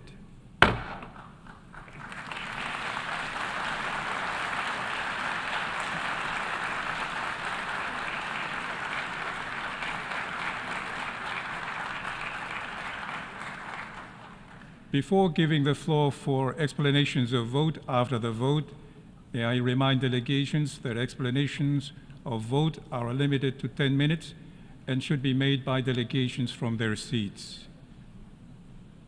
I give the floor to New Zealand. President, New Zealand welcomes the adoption of today's resolutions and voted in support of the resolutions after careful consideration. The situation in Gaza remains untenable. An immediate ceasefire is urgently needed, and the remaining hostages must be unconditionally released. Palestinian civilians continue to pay the price of the conflict between Israel and Hamas. They deserve an immediate ceasefire, unimpeded access to humanitarian aid, and an end to the spiraling tensions. New Zealand has been clear from the outset that the protection of civilians is paramount and a requirement of international law. New Zealand welcomes international efforts to secure a ceasefire in Gaza and calls on the parties to implement the provisions of Security Council Resolution 2735 regarding an immediate ceasefire. A negotiated political solution is needed to achieve lasting peace and security for Israel and Palestine. Diplomacy can work where there is a political will. The UNRWA resolution reflects a view overwhelmingly shared by the international community that the humanitarian situation in Gaza is catastrophic and that nothing should stand in the way of food, medical assistance and shelter for those in need. This resolution also calls for parties to uphold UN mandates as set by UN member states. The role of UNRWA was defined and created by us as UN member states. New Zealand notes that UNRWA's mandate has been continuously extended since 1949. UNRWA's mandate to ensure the humanitarian and development needs of almost 6 million Palestinian refugees must be respected. The UN system must be allowed to execute the role the member states have given it. There is also work to be done on the part of UNRWA to strengthen its adherence to UN values and humanitarian principles, including neutrality. New Zealand is following closely UNRWA's implementation of Catherine Colonna's review recommendations and looks forward to the full implementation of those recommendations. New Zealand has made clear to UNRWA our expectations of the organisation. We have also made clear our expectation of the parties to the Israel-Hamas conflict, that is, compliance with international law, including international humanitarian law. We are pleased this resolution puts on the record the importance of honouring and respecting UN mandates. Thank you, President. I thank New Zealand. I give the floor to Japan. Thank you, Mr. President. At the outset, let me extend our appreciation to Palestine for its initiative and flexibility during the negotiation of the two draft resolutions. I must say that neither of them is perfect. Important elements are missing, such as clear and strong condemnation of Hamas' brutal acts of terror and their continued hostage-taking in violation of international law. However, both of the resolutions represent a much-needed display of political will of the international community. The tragedy in Gaza is never-ending. Every passing day brings additional casualties of innocent civilians and increases the suffering of both Palestinians and Israelis, including the hostages. The humanitarian situation, which is already described as apocalyptic, is getting worse as time goes by. Although it is too late to save those lives already lost, the need for immediate ceasefire, the release of all remaining hostages, and the drastic expansion of humanitarian aid to Gaza remains crucial. These are the pillars of the ceasefire resolution and what Japan has consistently advocated for the Security Council. It is also essential now to preserve UNRWA. The agency is the backbone of humanitarian assistance to the more than 2 million disparate people of Gaza. The agency will also play a critical role to rebuild human dignity of Palestinian refugees after a post-ceasefire period. However, this indispensable organization is at the brink of collapse following the adoption of the two Knesset laws severely restricting its operation. Our concerted efforts to maintain the agency are urgently needed. This is the aim of this resolution, and Japan fully shares this objective. At the same time, this resolution contains an important call for UNRWA to fully implement the recommendations of the independent review group, and Japan supports this aspect as well. Therefore, we voted in favor of the two draft resolutions. Having said that, today's adoption is not the end goal, as nothing will change if the resolutions remain solely on paper. We have a collective responsibility to make sure that this Assembly's demands are addressed by the parties. For this purpose, we must not overlook the importance of a negotiated settlement between the parties.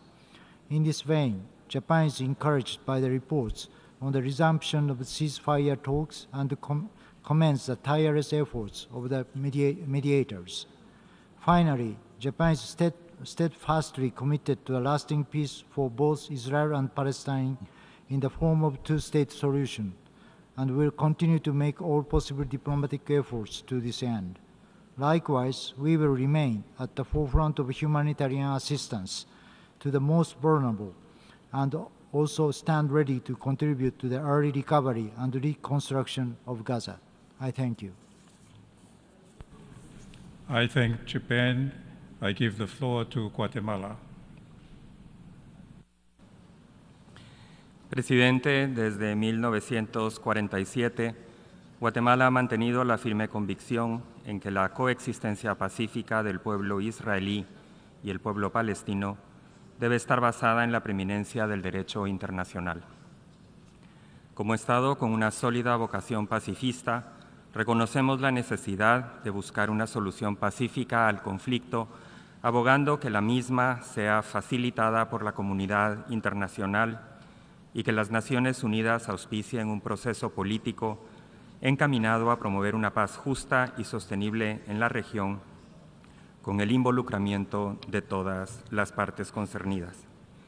Esto solamente es posible bajo una solución de dos estados que atienda las legítimas preocupaciones de seguridad de Israel y permita la consolidación de un Estado palestino que sea política y económicamente viable. Creemos que el Estado palestino debe convivir con Israel en virtud de fronteras claramente definidas, seguras, pacíficas e internacionalmente reconocidas, de conformidad con las resoluciones pertinentes de las Naciones Unidas. Pero mientras se logra el anhelo por la paz, Guatemala reconoce la vital y singular labor que ejerce la Agencia de las Naciones Unidas para los Refugiados de Palestina en el Medio Oriente, la cual, bajo el mandato otorgado por esta Asamblea General, busca garantizar el acceso a educación, sanidad, ayuda humanitaria y servicios sociales a los refugiados y refugiadas de Palestina. Un organismo que actualmente sirve, como señaló su titular, como el único pilar de vida que queda en pie para los palestinos, ya que sin su labor colapsará la respuesta humanitaria de la ONU. Presidente, como lo hemos denunciado en varias oportunidades, el veto de cualquier proyecto de resolución que demande un alto al fuego deja en evidencia la parálisis del Consejo de Seguridad, máximo órgano encargado de mantener la paz y seguridad internacionales.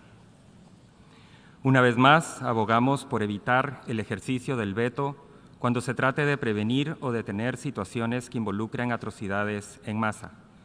De igual manera, Guatemala resalta la necesidad que el Consejo de Seguridad adopte resoluciones que tomen en cuenta y de forma balanceada todos los elementos que permitan el cese inmediato de hostilidades y atrocidades entre las partes involucradas, la urgencia de asegurar el acceso de la ayuda humanitaria en Gaza, así como también la liberación de todos los rehenes con el fin de proteger los derechos humanos de las poblaciones implicadas. Guatemala reitera su disposición para apoyar todo esfuerzo encaminado hacia el establecimiento de una paz duradera en la región, cimentada en el respeto mutuo y el pleno apego al derecho internacional. Es por estas razones que Guatemala ha apoyado los dos proyectos de resolución presentados el día de hoy. Muchas gracias. I thank Guatemala. I give the floor to Australia. Thank you, President. I will speak to both the resolutions we have considered today. Although Australia does not agree with everything in the resolution titled Support for the Mandate of UNRWA, our vote in favour reflects our view that UNRWA must be able to continue its life-saving work. That's also why Australia has funded the organisation every year since 1951. UNRWA provides desperately needed services to civilians in the occupied Palestinian territories and across the region. As the Security Council has said, UNRWA is the backbone of the humanitarian response to the catastrophic situation in Gaza. We join the Security Council in expressing grave concern over legislation adopted by the Israeli Knesset. Limiting UNRWA's operations will only exacerbate an already terrible humanitarian crisis. As stated in this resolution, UNRWA has a responsibility to address any credible allegations and to ensure accountability for any violations of the agency's principles of neutrality, impartiality and independence. We acknowledge the commitment made by the United Nations Secretary-General and UNRWA to implement fully the recommendations of the independent review led by Catherine Colonna. We call for their accelerated implementation in line with UNRWA's commitment to the principle of neutrality. We note UNRWA's measures to terminate the employment of UNRWA staff members following the 7 October atrocities carried out by Hamas, atrocities that should have been unequivocally condemned by this resolution. Any involvement or affiliation with terrorist organizations cannot be tolerated. Australia will continue to press the United Nations and UNRWA to safeguard the organization's neutrality. Australia reiterates calls for the protection of humanitarian and United Nations personnel, including UNRWA staff, to enable them to perform their life-saving work. The best protection for humanitarian personnel and civilians is ceasefire. Australia will continue to support a strong and robust multilateral system, including the protection of United Nations agencies to do their critical work. In relation to the resolution entitled Demand for Ceasefire in Gaza, I wish to address certain reservations, but first I will outline why Australia voted in favour. First, Australia is committed to working with the international community to end this conflict, to stop the suffering, and immediately and unconditionally to secure the release of all hostages held by Hamas. Tomorrow marks 1 year since Australia joined 152 other countries in voting for a ceasefire in this Assembly. Further delay will only see more lives lost. Second, this resolution's demand for full, rapid, safe and unhindered humanitarian assistance to Gaza has never been more necessary. The current situation in Gaza is catastrophic, the human suffering unbearable. In Israel's response to Hamas atrocities on October 7, more than 44,000 Palestinians have been killed, including more than 13,000 children. Nearly all of Gaza's 2.1 million people have lost their homes and do not have enough food, water, medicine or shelter. Third, along with the international community, Australia reiterates our call on all parties to comply fully with international law.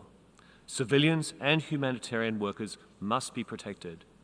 Israel must take urgent action to alleviate this humanitarian crisis in line with the binding orders of the International Court of Justice. Fourth, Australia supports this resolution's unwavering commitment to the vision of a two-state solution because it is the only way out of this terrible cycle of violence. Fifth, we support this resolution because of its call for the immediate and unconditional release of hostages and the urgency of the current crisis. In terms of reservations, we support the United States proposal for an immediate ceasefire deal with the release of hostages as endorsed by the United Nations Security Council. Ceasefires have conditions that parties must agree. This reality should have been reflected in the resolution. The fact it has not is a shortcoming. Moreover, Australia remains unequivocal in our condemnation of Hamas. This resolution should have done the same for their atrocities on 7 October that left 1,200 Israelis dead and more than 200 hostages taken, and all their acts of terror. Australia repeats our demand for Hamas to release all hostages immediately and unconditionally. Hamas must lay down their arms. There can be no role for terrorists in the future governance of Gaza.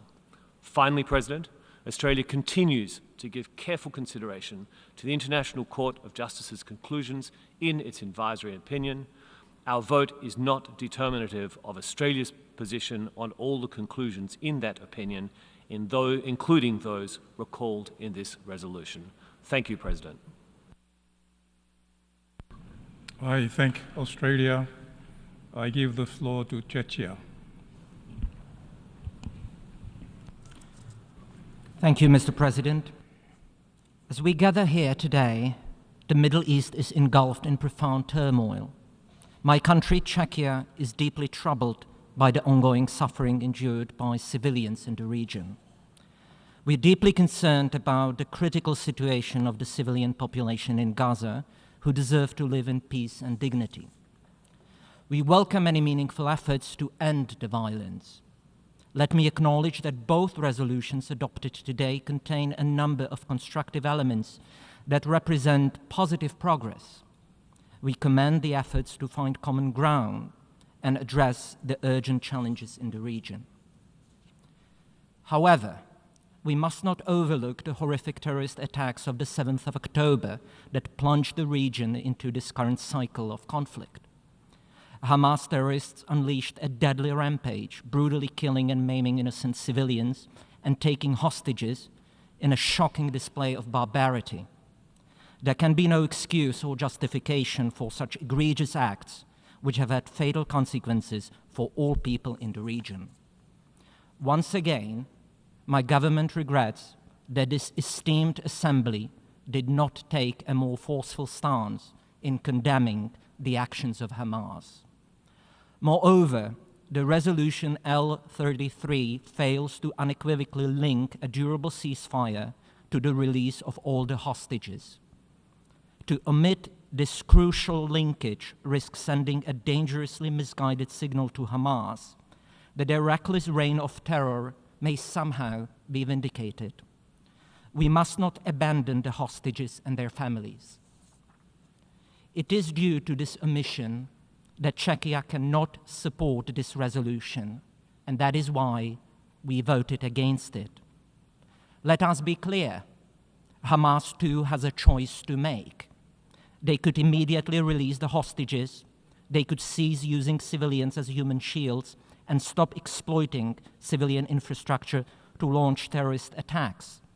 It is Hamas terrorists who have imperiled millions of Palestinian civilians. Mr. President, the humanitarian crisis in Gaza has reached a critical juncture. The population is in dire need of food, water, medical supplies, and other essential items. While we fully support urgent calls to step up the delivery of vital humanitarian aid, we must also acknowledge and rectify certain operational shortcomings within UNRWA. We must make every effort to ensure beyond any shadow of a doubt that Hamas and other terrorist groups cannot exploit the existing system for distributing critical assistance. Equally important is guaranteeing strict neutrality, accountability, and oversight in all aspects of UNRWA's operations. In this respect, we continue to closely monitor and evaluate the implementation of the recommendations of the Independent Review Group. The resolution L32 in our assessment does not sufficiently address these pressing concerns. Therefore, we have decided to abstain from voting on this resolution. Distinguished colleagues, I would like to conclude by emphasizing that reestablishing a political horizon for a two-state solution remains of a paramount importance. A negotiated settlement remains the singular path to guaranteeing security, political stability, and democratic development for both Israel and Palestine. We encourage regional actors to pursue a course of cooperation, including through the Abraham Accords, to build a brighter future for the Middle East. Rather than introducing new initiatives here in New York, we need positive developments on the ground in the region itself. I thank you. I thank Czechia. I give the floor to Hungary. Mr. President, we are here today to discuss the dire humanitarian situation and the demand for an end to the conflict in Gaza. We must not forget that the conflict that the General Assembly seeks to end by imposing an unconditional ceasefire was ignited by the horrendous and brutal acts of terrorism committed by Hamas on October 7, 2023. Any country would have the right and responsibility to ensure that such an attack could never happen again, as permitted under IHL. It has been more than a year since the terrorist attacks that led to the escalation of the conflict, which has caused a devastating humanitarian crisis. On October 7, 2023, 1,195 people were murdered in Israel. A further 5,432 people have been injured, and 251 have been taken hostage. Since then, more than 43,000 people have been killed in Gaza, and many more have been injured. Hostages are still being held, and innumerable survivors are traumatized. The picture today is catastrophic, and we express our solidarity with Israeli and Palestinian innocent civilians caught in the conflict. There are no excuses left for Hamas to continue rejecting a ceasefire and put innocent Palestinian civilians at risk every day. It is high time for this conflict to end, for the hostages to be released, and for Palestinian civilians to begin rebuilding their lives. However, the fighting must end in a sustainable way. A ceasefire between Israel and Hamas is the only way to bring about a durable end to this conflict. But Hamas has failed to accept any agreement so far that would bring hostages home, ensure Israel's security, enable a surge in humanitarian relief to Palestinians, and set the stage for a political settlement which can provide a better future for Israelis and Palestinians alike. All civilian life matters equally. We note with utmost concern the unacceptable number of civilian casualties, especially children, as well as the catastrophic levels of hunger and imminent risk of famine caused by the insufficient entry of aid into Gaza. It is time for this conflict to end. The only durable way to resolve this conflict is to establish a ceasefire that also guarantees the immediate and unconditional release of all hostages held in Gaza. These two urgent goals are inextricably linked. An unconditional ceasefire would mean that hostages would likely never return home. We once again call on Hamas and other terrorist groups within Gaza to release all remaining hostages immediately without precondition, cease hostilities, and spare all civilians from further suffering. We recall that there is still a Hungarian citizen being held hostage by the terrorists. Right now, the international community must focus on implementing the existing framework for resolving the conflict. Security Council Resolution 2735, which offers a glimmer of hope for the peaceful settlement of this conflict and gives diplomacy a chance. Hungary calls for the full implementation of Security Council Resolution 2735 without delay and without conditions, which would lead to an immediate ceasefire in Gaza, the immediate and unconditional release of all hostages, a significant and sustained increase in flow of humanitarian assistance throughout Gaza. I thank you. I thank Hungary. I give the floor to Germany. Mr. President, Germany voted in favor of the two resolutions. We call for an immediate ceasefire in Gaza and the unconditional release of all hostages. The unbearable suffering that followed the heinous terrorist attacks on 7th of October of last year must cease immediately for the sake of Palestinians in Gaza and the hostages and their families. A lasting peace in the region can only be achieved through a negotiated two-state solution.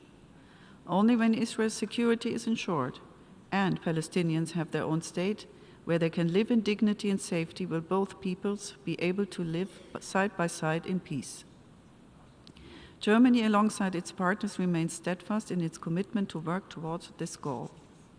Mr. President, the humanitarian situation in Gaza is catastrophic. We urgently need a humanitarian surge as winter starts. Israel must uphold its commitment to flood Gaza with aid, and that access be guaranteed at all times.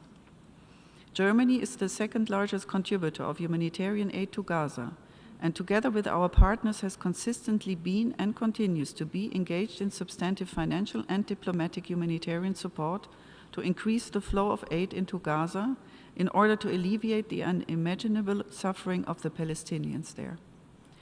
At this critical moment, UNRWA's role is essential. Germany remains steadfast in its commitment to supporting UNRWA and Palestinians in need in Gaza and across the region. UNRWA remains indispensable for delivering essential support to millions of Palestinian refugees in Gaza, East Jerusalem, the West Bank, and across the entire regions. Against this backdrop, Germany is gravely concerned about the adoption of two laws targeting UNRWA by the Knesset. UNRWA must, as well as other UN organizations and agencies, must be fully able to deliver humanitarian aid and assistance to save lives and ease the suffering.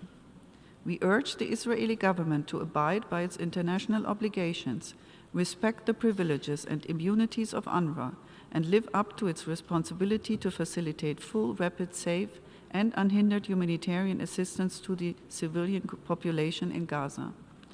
We commend UNRWA for taking steps to address allegations regarding individual employees' support for terrorist organizations and to pursue and implement reforms of internal processes. We expect UNRWA to continue its path of reform, demonstrating its commitment to the principle of neutrality, treat allegations swiftly and as a matter of priority, and ensure that its activities remain entirely in line with its mandate. We will continue to actively monitor and support this process. Germany unequivocally condemns the horrific attacks carried out by Hamas and other terrorist groups on October 7, 2023, as well as the consistent attacks against Israel by these terrorist groups, and we call on the General Assembly to do the same. Germany remains committed to the security of Israel. Israel, like all states, has the right to defend itself against armed attacks by terrorists and extremists. At the same time, this right must be exercised in line with international humanitarian law, and accountability of all sides needs to be ensured. On accountability, we are in favor of strengthening the existing structures rather than creating new ones, which could result in duplication. Additional mechanisms could weaken rather than strengthen the pursuit of justice and peace. Mr. President, the entire region is undergoing historic changes. The ceasefire agreement in Lebanon offers hope. The abhorrent dictatorship in Syria has fallen. Let us work together now with determination and commitment to stop the suffering in Gaza, to liberate the hostages, and to lay the foundation for a more peaceful Middle East, a Middle East where Israelis, Palestinians, and all people in the region can live side by side in peace and security. Germany remains fully committed to this goal. I thank you. I thank Germany. I give the floor to Bulgaria. Thank you, Mr. President. I take the floor to deliver an explanation of vote on Resolution L32, support for the mandate of the United Nations Relief and Works Agency for Palestine refugees in the Near East. Bulgaria is gravely alarmed by the catastrophic situation of civilians in Gaza and reiterates its call for uninterrupted, rapid, safe, and unhindered humanitarian access and aid to reach those in need through all necessary measures. While recognizing UNRWA's important and indispensable role in providing humanitarian relief and essential services to Palestine refugees and acknowledging the steps taken towards greater accountability, we are of the view that the resolution does not sufficiently address the need for robust safeguards to reinforce neutrality, operational transparency, and impartiality in UNRWA's activities. For that reason, Bulgaria was not in a position to support it. Bulgaria underscores the importance of upholding the humanitarian principles, ensuring that neutrality and accountability of aid organizations, and pursuing durable solutions that address both immediate needs and long-term challenges. Thank you.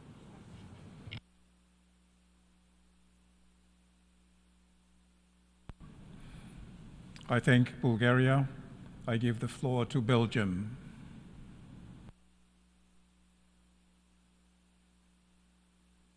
Merci, Monsieur le Président. Chers collègues, la Belgique a voté en faveur des deux projets de résolution.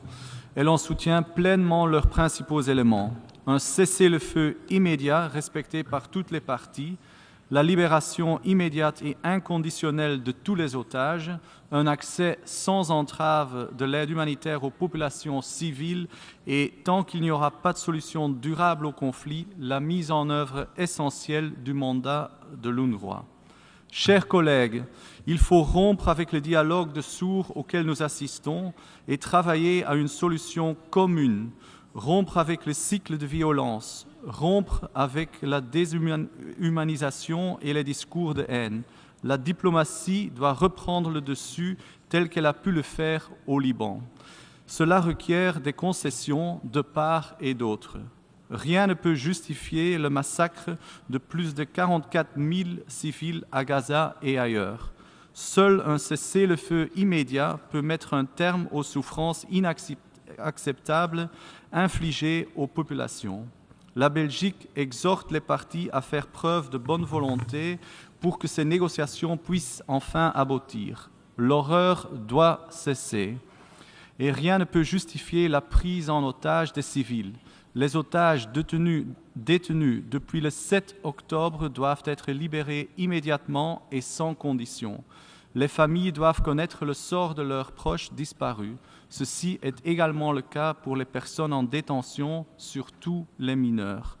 La voie devant mener à la solution de deux États démocratiques, Israël et la Palestine, vivant côte à côte, en paix, à l'intérieur de frontières sûres et reconnues, a été balisée par le Conseil de sécurité. Il nous revient d'agir. Il faut prévenir et condamner le terrorisme, condamnons avec la plus grande fermeté les actes terroristes barbares perpétrés par le Hamas le 7 octobre. Il faut créer les conditions nécessaires à la promotion de la paix et aux négociations. Associons-nous au travail collectif de l'Alliance globale pour donner forme à la solution des deux États. Il faut enfin inverser les tendances négatives sur le terrain.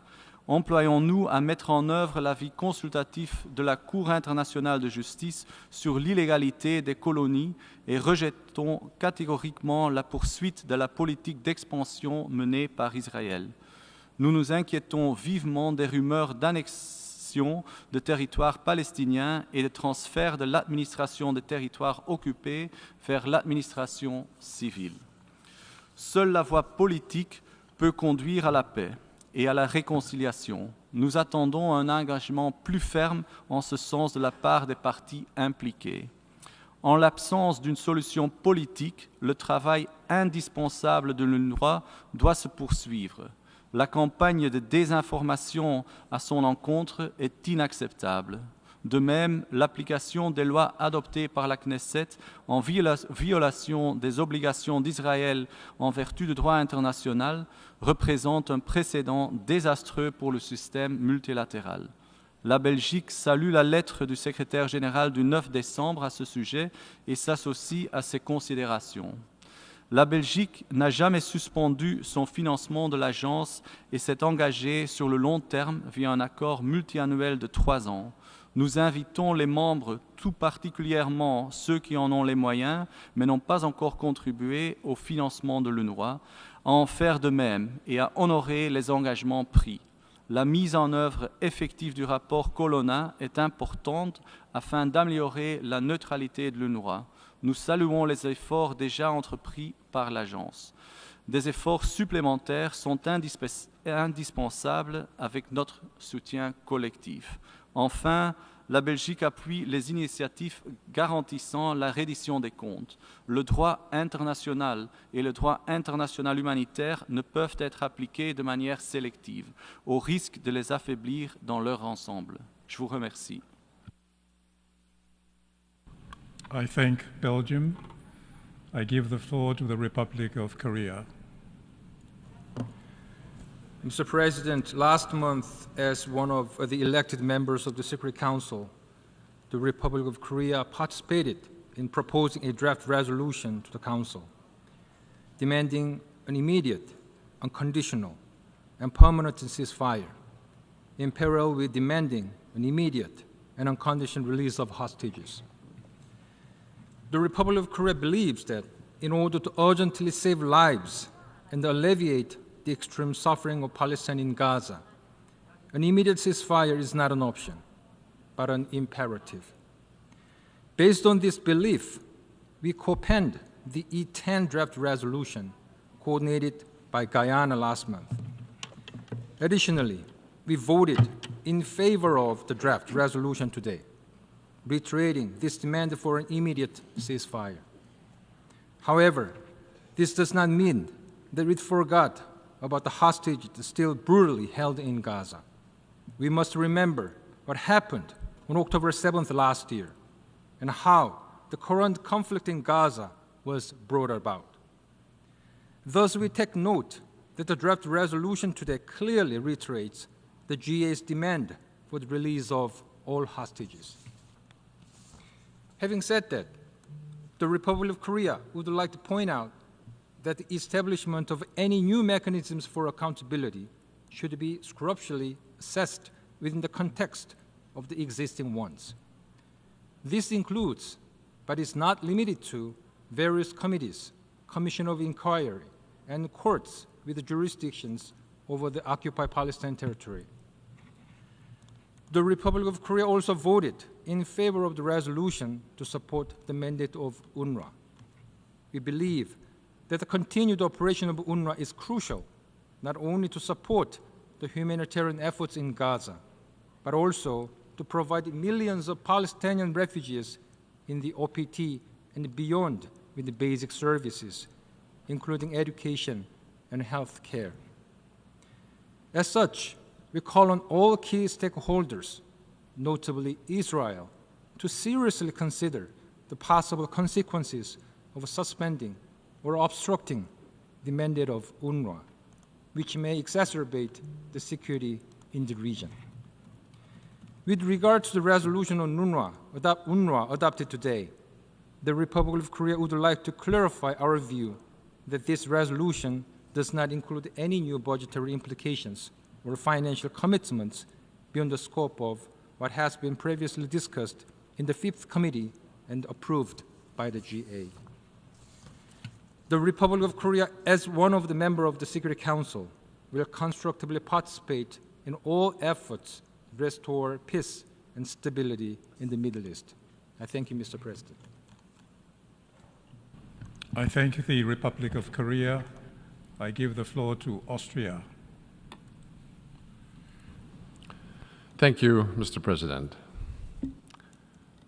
Austria voted in favor of draft resolution L33 entitled Demand for a Ceasefire in Gaza and abstained on draft resolution L32 entitled Support for the Mandate of UNRWA. Permit me to explain our reasoning. The barbaric terror attack of Hamas against Israel 14 months ago, which we condemned in the strongest possible terms, brought a new dimension of devastation to the region. Israelis are traumatized by the slaughter, torture, and sexual violence of October 7th of last year. Over 100 hostages are still held captive by Hamas terrorists, including an Austrian father of 2. In Gaza, the civilian population is facing starvation and disease in which can only be described a humanitarian catastrophe. The destruction and devastation in Gaza has reached unacceptable levels, with too many civilian lives lost already. International humanitarian law is non-negotiable. It applies all the time, everywhere. The protection of civilians is paramount. We therefore simply need an urgent ceasefire in Gaza to achieve the release of all remaining hostages and scale up the delivery of humanitarian assistance throughout Gaza. Draft Resolution L33 on a ceasefire in Gaza links the demand for a ceasefire respected by all parties to the immediate and unconditional release of all hostages, and also calls for the full implementation of Security Council Resolution 2735 on a ceasefire and release of hostages, which we fully support. We also recognize and support the efforts by regional partners and the United States in this regard. For these reasons, we voted yes on Draft Resolution L33. With a view to Resolution L32 on UNRWA, Austria is deeply concerned about recent developments surrounding the agency, including the Israeli legislation adopted by the Knesset on 28 October. Effectively halting the vital work of UNRWA in Gaza and the West Bank will not add to Israel's security and stability, but instead have long-lasting and probably devastating consequences for the humanitarian situation in the occupied Palestinian territories. At the same time, the agency must also continue on its path for reforms. We closely studied the report and findings of the independent review group chaired by former Foreign Minister Catherine Colonna, set up after the allegations that UNRWA staff members were involved in Hamas terror attack on Israel last year. We welcome the commitment of the Secretary General and the agency's leadership to fully implement these recommendations. And we welcome that the resolution adopted today clearly calls on UNRWA to fully implement the high-level action plan developed by the agency as a follow-up to the recommendations. We will continue to closely monitor the implementation of the action plan together with our international partners. Many of these elements are reflected in the draft resolution adopted today. However, we would have wished to see an even stronger focus on the need for reform of the organization. For the sake of its own credibility, the UN must simply be beyond reproach. Finally, the text does not address the misuse of UNRWA premises by Hamas and other terrorist groups for military purposes. For these reasons, Austria abstained on this resolution. 2 short final points, colleagues. First, Austrian development cooperation continues to strive within the framework of bilateral and multilateral cooperation with partners such as UNRWA to improve the situation of the Palestinians. Since 7 October 2023, Austria has provided 53 million euros in humanitarian aid for the civilian population in Gaza and the conflict-ridden region, including 3.4 million for UNRWA. And second, as always, let me underline that Austria reconfirms its commitment to a negotiated 2-state solution and to a viable Palestinian state living side by side in peace and security with Israel with Gaza being an integral part of the future Palestinian state. Thank you. I thank Austria. I give the floor to Switzerland.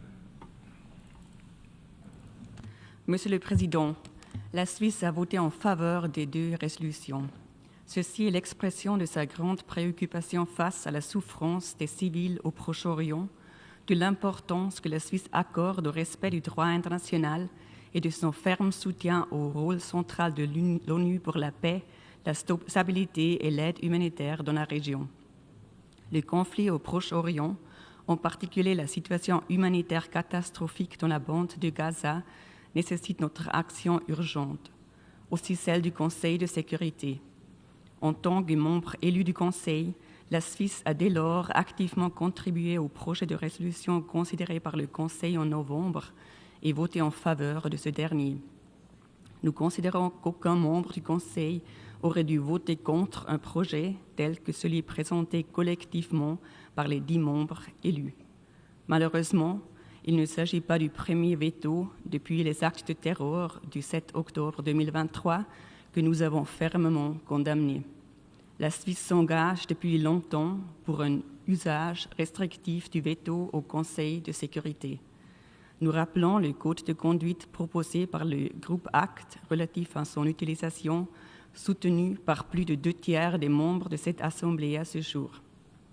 Malgré ce veto, nous avons la responsabilité de continuer à accorder toute notre attention à la résolution de ce conflit dévastateur. La Suisse rappelle que le droit international, y inclut le droit international humanitaire et les droits de l'homme, lie les parties indépendamment de toute résolution. Les parties doivent respecter leurs obligations en toutes circonstances. Par ailleurs, la Suisse partage la forte préoccupation exprimée par l'Assemblée générale aujourd'hui quant aux 2 lois adoptées par la Knesset à l'encontre de l'UNRWA le 28 octobre dernier. Celles-ci sont en grande partie incompatibles avec le droit international. L'UNRWA est actuellement le plus grand acteur humanitaire à Gaza et fournit des services vitaux à plus de 2000 personnes. La Suisse attend d'Israël qu'il respecte ses obligations en vertu du droit international, y inclus de la Charte des Nations Unies et du droit international humanitaire. Elle rappelle qu'en tant que puissance occupante, Israël a le devoir d'assurer que les besoins essentiels de la population dans le territoire palestinien occupé soient satisfaits. L'UNRWA fait l'objet d'un grand scepticisme en Suisse suite aux reproches d'implication de certains de ses employés dans les actes de terror perpétrés par le Hamas le 7 octobre 2023. Aussi, notre soutien à la résolution sur l'UNRWA reflète notre appel continu à l'agence de poursuivre ses efforts de réforme et mettre pleinement en œuvre les recommandations issues du rapport Colonna. Toute allégation de violation de la neutralité de l'UNRWA doit faire l'objet d'un suivi et des mesures adéquates. L'efficacité avec laquelle les défis constatés seront adressés sera déterminante pour l'avenir de l'organisation. Concernant l'appel de la résolution à augmenter les contributions volontaires à l'UNRWA, la Suisse souligne que toute décision sur le soutien suisse est sujette à l'approbation de son Parlement. Monsieur le Président, devant tant de souffrances, les mots commencent à nous faire défaut. Que dire, sinon que nous devons agir et défendre, ensemble, les valeurs et les principes fondateurs de notre ordre international. L'humanité doit prévaloir. Que dire, sinon que la situation nous est connue. Nous la répétons, un cessez-le-feu immédiat et permanent, la libération immédiate et inconditionnelle des otages et le respect du droit international y inclut la protection des civils et l'acheminement sûr, rapide et sans entrave de l'aide humanitaire, et ce, dès maintenant. Nous devons urgemment relancer les perspectives de paix fondées sur la solution à 2 États afin de permettre aux Israéliens et aux Palestiniens de vivre en paix, en sécurité et en dignité. Il est grand temps d'agir en ce sens. Je vous remercie. I thank Switzerland. I give the floor to Romania. Thank you, Mr. President. Mr. President, Romania voted in favor of the two resolutions adopted earlier today, as my delegation is a strong believer in using all diplomatic resorts, including UN avenues, to achieve the long-standing political objective, two-state solution. This remains the only way for bringing just and lasting peace in the Middle East, with the State of Israel and an independent, democratic, contiguous, sovereign, and viable State of Palestine living side by side in peace and security and mutual recognition. However, Romania would have preferred a strong condemnation in the text of the horrific Hamas attacks of October 7, 2023, which resulted not only in hundreds of dead Israeli civilians, but also hostages for whose lives we fear. We cannot but repeat the need for the hostages to be released immediately and unconditionally. The humanitarian situation in Gaza has reached a low point that could not be imagined 15 months ago. We pay tribute to all UN agencies and member states, including my own, that contribute for the benefit of the civilians in Gaza. UNRWA remains a key instrument in responding to the needs of the Palestine refugees in Jordan, Syria, Lebanon, West Bank, and Gaza. We welcome the measures taken to implement the recommendations of the Colonna report on UNRWA activities. This is the kind of scrutiny that needs to monitor the intended mandate given by this General Assembly to UNRWA in December 1949. And I thank you, Mr. President. I thank Romania. I give the floor to Sweden. Sweden remains committed to a just and comprehensive resolution of the Israeli-Palestinian conflict with the State of Israel and an independent, democratic, contiguous, sovereign and viable State of Palestine living side by side in peace and security and mutual recognition, with Jerusalem as a future capital of both states in accordance with the relevant resolutions of the UN Security Council. Sweden shares a deep concern expressed over the catastrophic humanitarian situation in Gaza and the immense suffering of the civilian population. We reiterate our condemnation of the abhorrent terrorist attacks perpetrated by Hamas on October 7th last year. All remaining hostages must be released immediately and unconditionally. International law, including international humanitarian law, must be respected by all parties. There is an urgent need for an immediate ceasefire in Gaza in line with Security Council Resolution 2735. Sweden fully supports the diplomatic efforts to this end. We are deeply concerned by the recent legislation on UNRWA adopted by Israel and urge Israeli authorities to ensure continued humanitarian access to the many civilians who depend on UN services. We expect that UNRWA, like other UN agencies, is respected and protected in line with international obligations. We reiterate that the legislation, if implemented, may violate Israel's obligations under international law, including international humanitarian law and the legally binding provisional measures ordered by the International Court of Justice. We welcome the call on all parties to ensure respect for the principles of humanity, neutrality, impartiality, and independence for the provision of humanitarian assistance. Mr. President, Sweden voted in favor of the resolution on ceasefire in Gaza, as well as the resolution on support for the mandate of UNRWA today. Nonetheless, Sweden would like to clarify its position related to the UNRWA resolution, notably operative paragraph 7 and 31. The text of the resolution is in certain aspects more far-reaching than what has previously been agreed by this Assembly. Sweden would have preferred a more balanced approach, highlighting the crucial role of UNRWA, as well as the need for necessary measures to safeguard the UN's ability to find sustainable solutions to ensure the continued delivery of humanitarian aid to Palestine refugees. Finally, we would like to thank the UN humanitarian staff for the tireless work on the ground, often at the risk of their lives. We deeply regret the deaths of UN humanitarian workers and express our heartfelt condolences to their families. Thank you. I thank Sweden. I give the floor to the Kingdom of the Netherlands.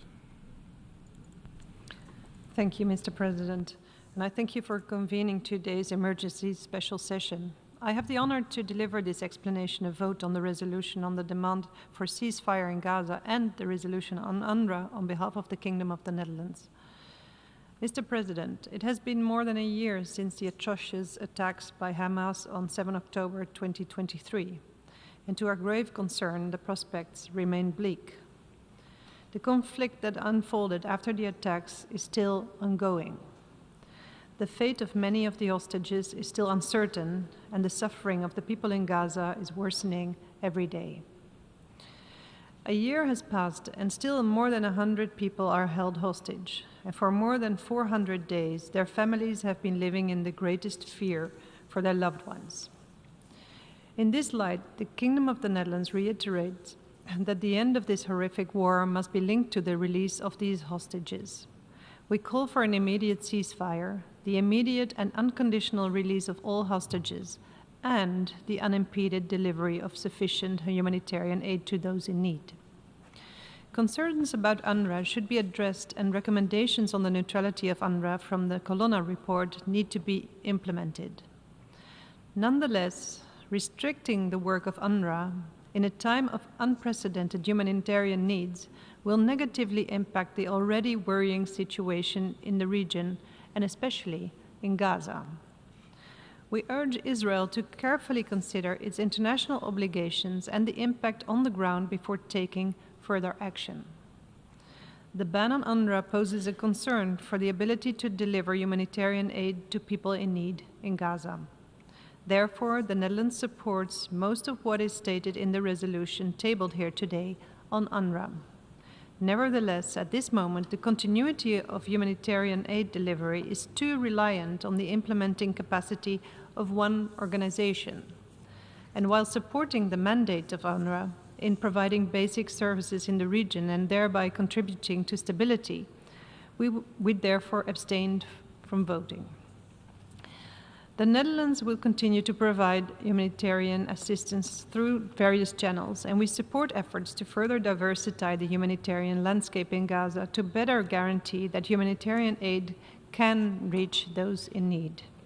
Today, we also reaffirm our long-standing commitment to pursuing accountability for international crimes and other violations of international law committed by any of the parties of the conflict. We strongly believe that pushing for justice promotes a shared sense of hope, commitment, and duty. The Kingdom of the Netherlands welcomes the request to the Secretary General to present proposals on how the United Nations could help advance accountability, and underlines the importance that existing and possible new mechanisms should reinforce and complement each other. The Kingdom of the Netherlands has therefore voted in favor of the resolution on the ceasefire in Gaza in front of us today, and abstained on the UNRWA resolution. I thank you very much.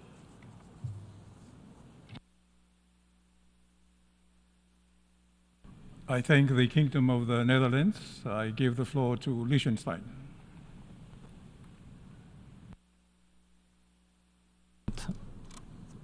Mr. President, Liechtenstein has voted in favor of Resolution ES 10/25, just adopted, entitled Support for the Mandate of the United Nations Relief and Works Agency for Palestine Refugees in the Near East.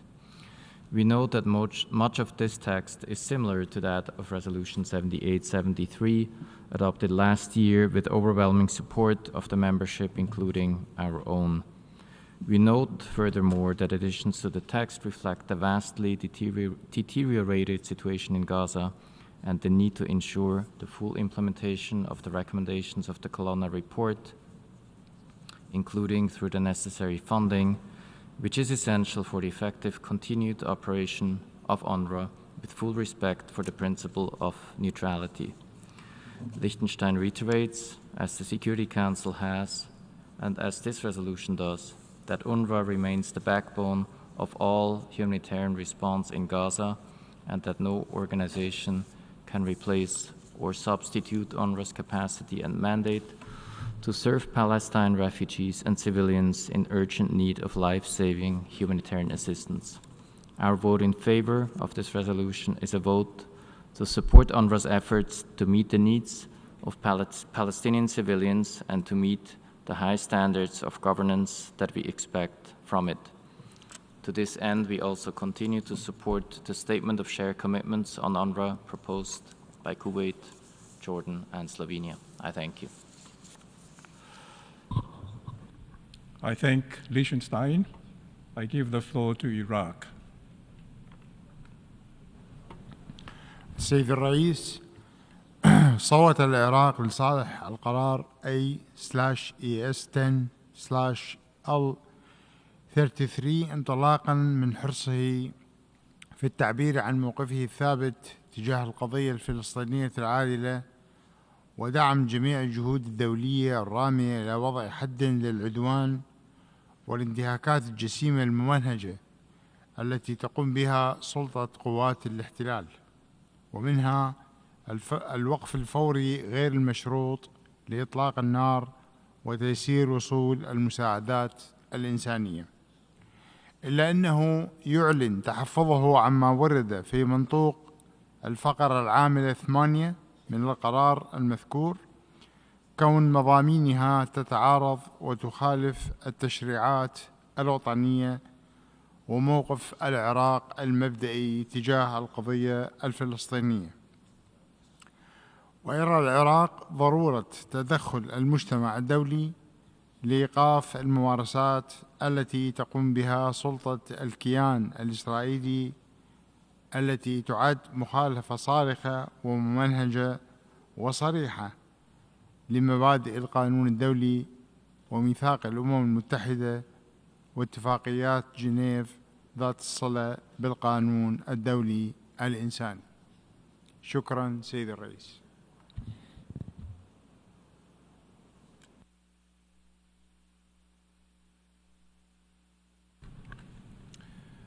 I thank Iraq.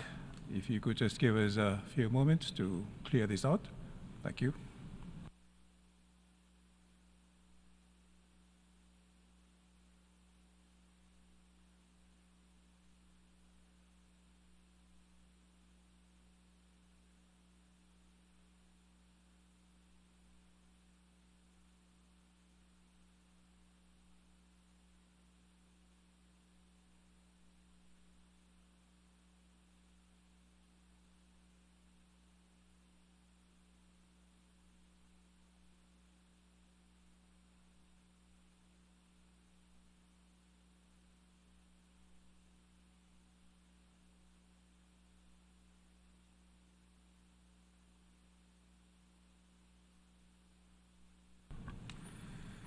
I give the floor to the distinguished observer of the Observer State of Palestine on a point of order. Thank you, Mr. President. Actually, it is not a point of order. It is a general statement after the end of the voting and the explanation of votes. And if you allow me, I'd like to proceed.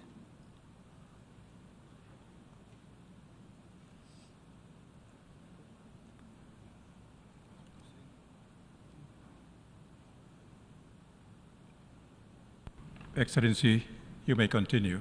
Thank you. Thank you very much. Mr. President, my delegation, the delegation of the State of Palestine to the United Nations would like to express our gratitude and thanks to the overwhelming support and voting in favor of the two resolutions, the one demanding an immediate and unconditional ceasefire against our people in the occupied land of the State of Palestine, particularly in the Gaza Strip, and also the resolution defending UNRWA and on the basis of its mandate stemming from the General Assembly. What we need is an immediate ceasefire, unconditional, and what we need is UNRWA to be able to carry out the humanitarian assistance needed to our people in Gaza, including the northern part of Gaza. As I said, we are grateful and thankful to this overwhelming support. It's almost unanimous vote on these two resolutions. This reflects the resolve and the determination of the international community as we see it reflected in this very important chamber, the General Assembly, which is the highest authority in the UN system. And also we are grateful for the introduction of the two resolutions, the introduction by Ireland regarding the resolution on UNRWA and Indonesia regarding the resolution demanding an immediate and unconditional ceasefire.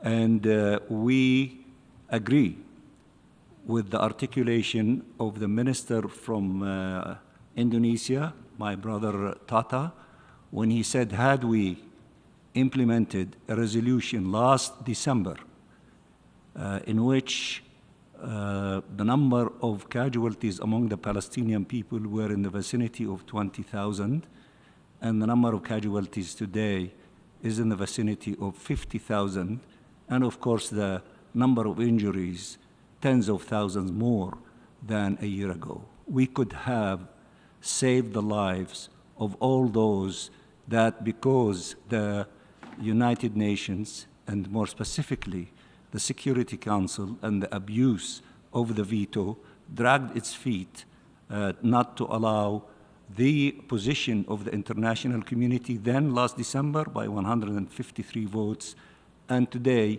by 158 votes, although the resolution of today is much more powerful and clearer and stronger than the resolution of a year ago.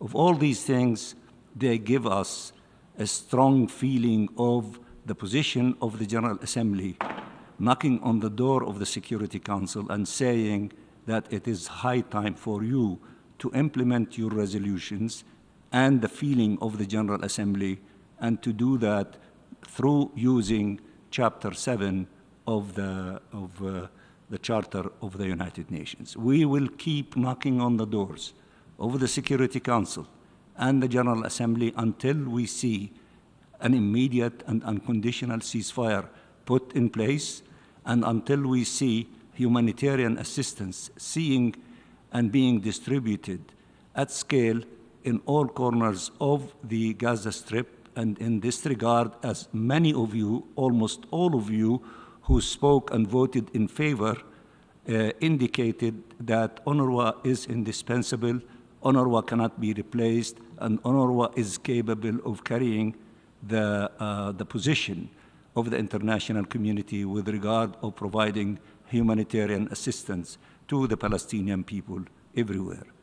I don't want, to keep you any longer. I know that we had a very long day in the morning and in the afternoon, and very strong statements of support by all those who participated in the debate, by all of those who participated in the voting. We thank you very much again, and we will most likely see you soon when we give our support to the effort of our friendly country, Norway, when they come to the General Assembly asking for action on a resolution that they are putting before all of us, seeking advisory opinion from the ICJ on issues related to the situation in Palestine. And I thank you very much, Mr. President. I thank the distinguished observer of the Observer State of Palestine. We have heard the last speaker for this meeting. In accordance with the terms of paragraph 11 of Resolution ES-10/26 of the 11th of December 2024, the 10th emergency special session of the Assembly is temporarily adjourned. The meeting is adjourned.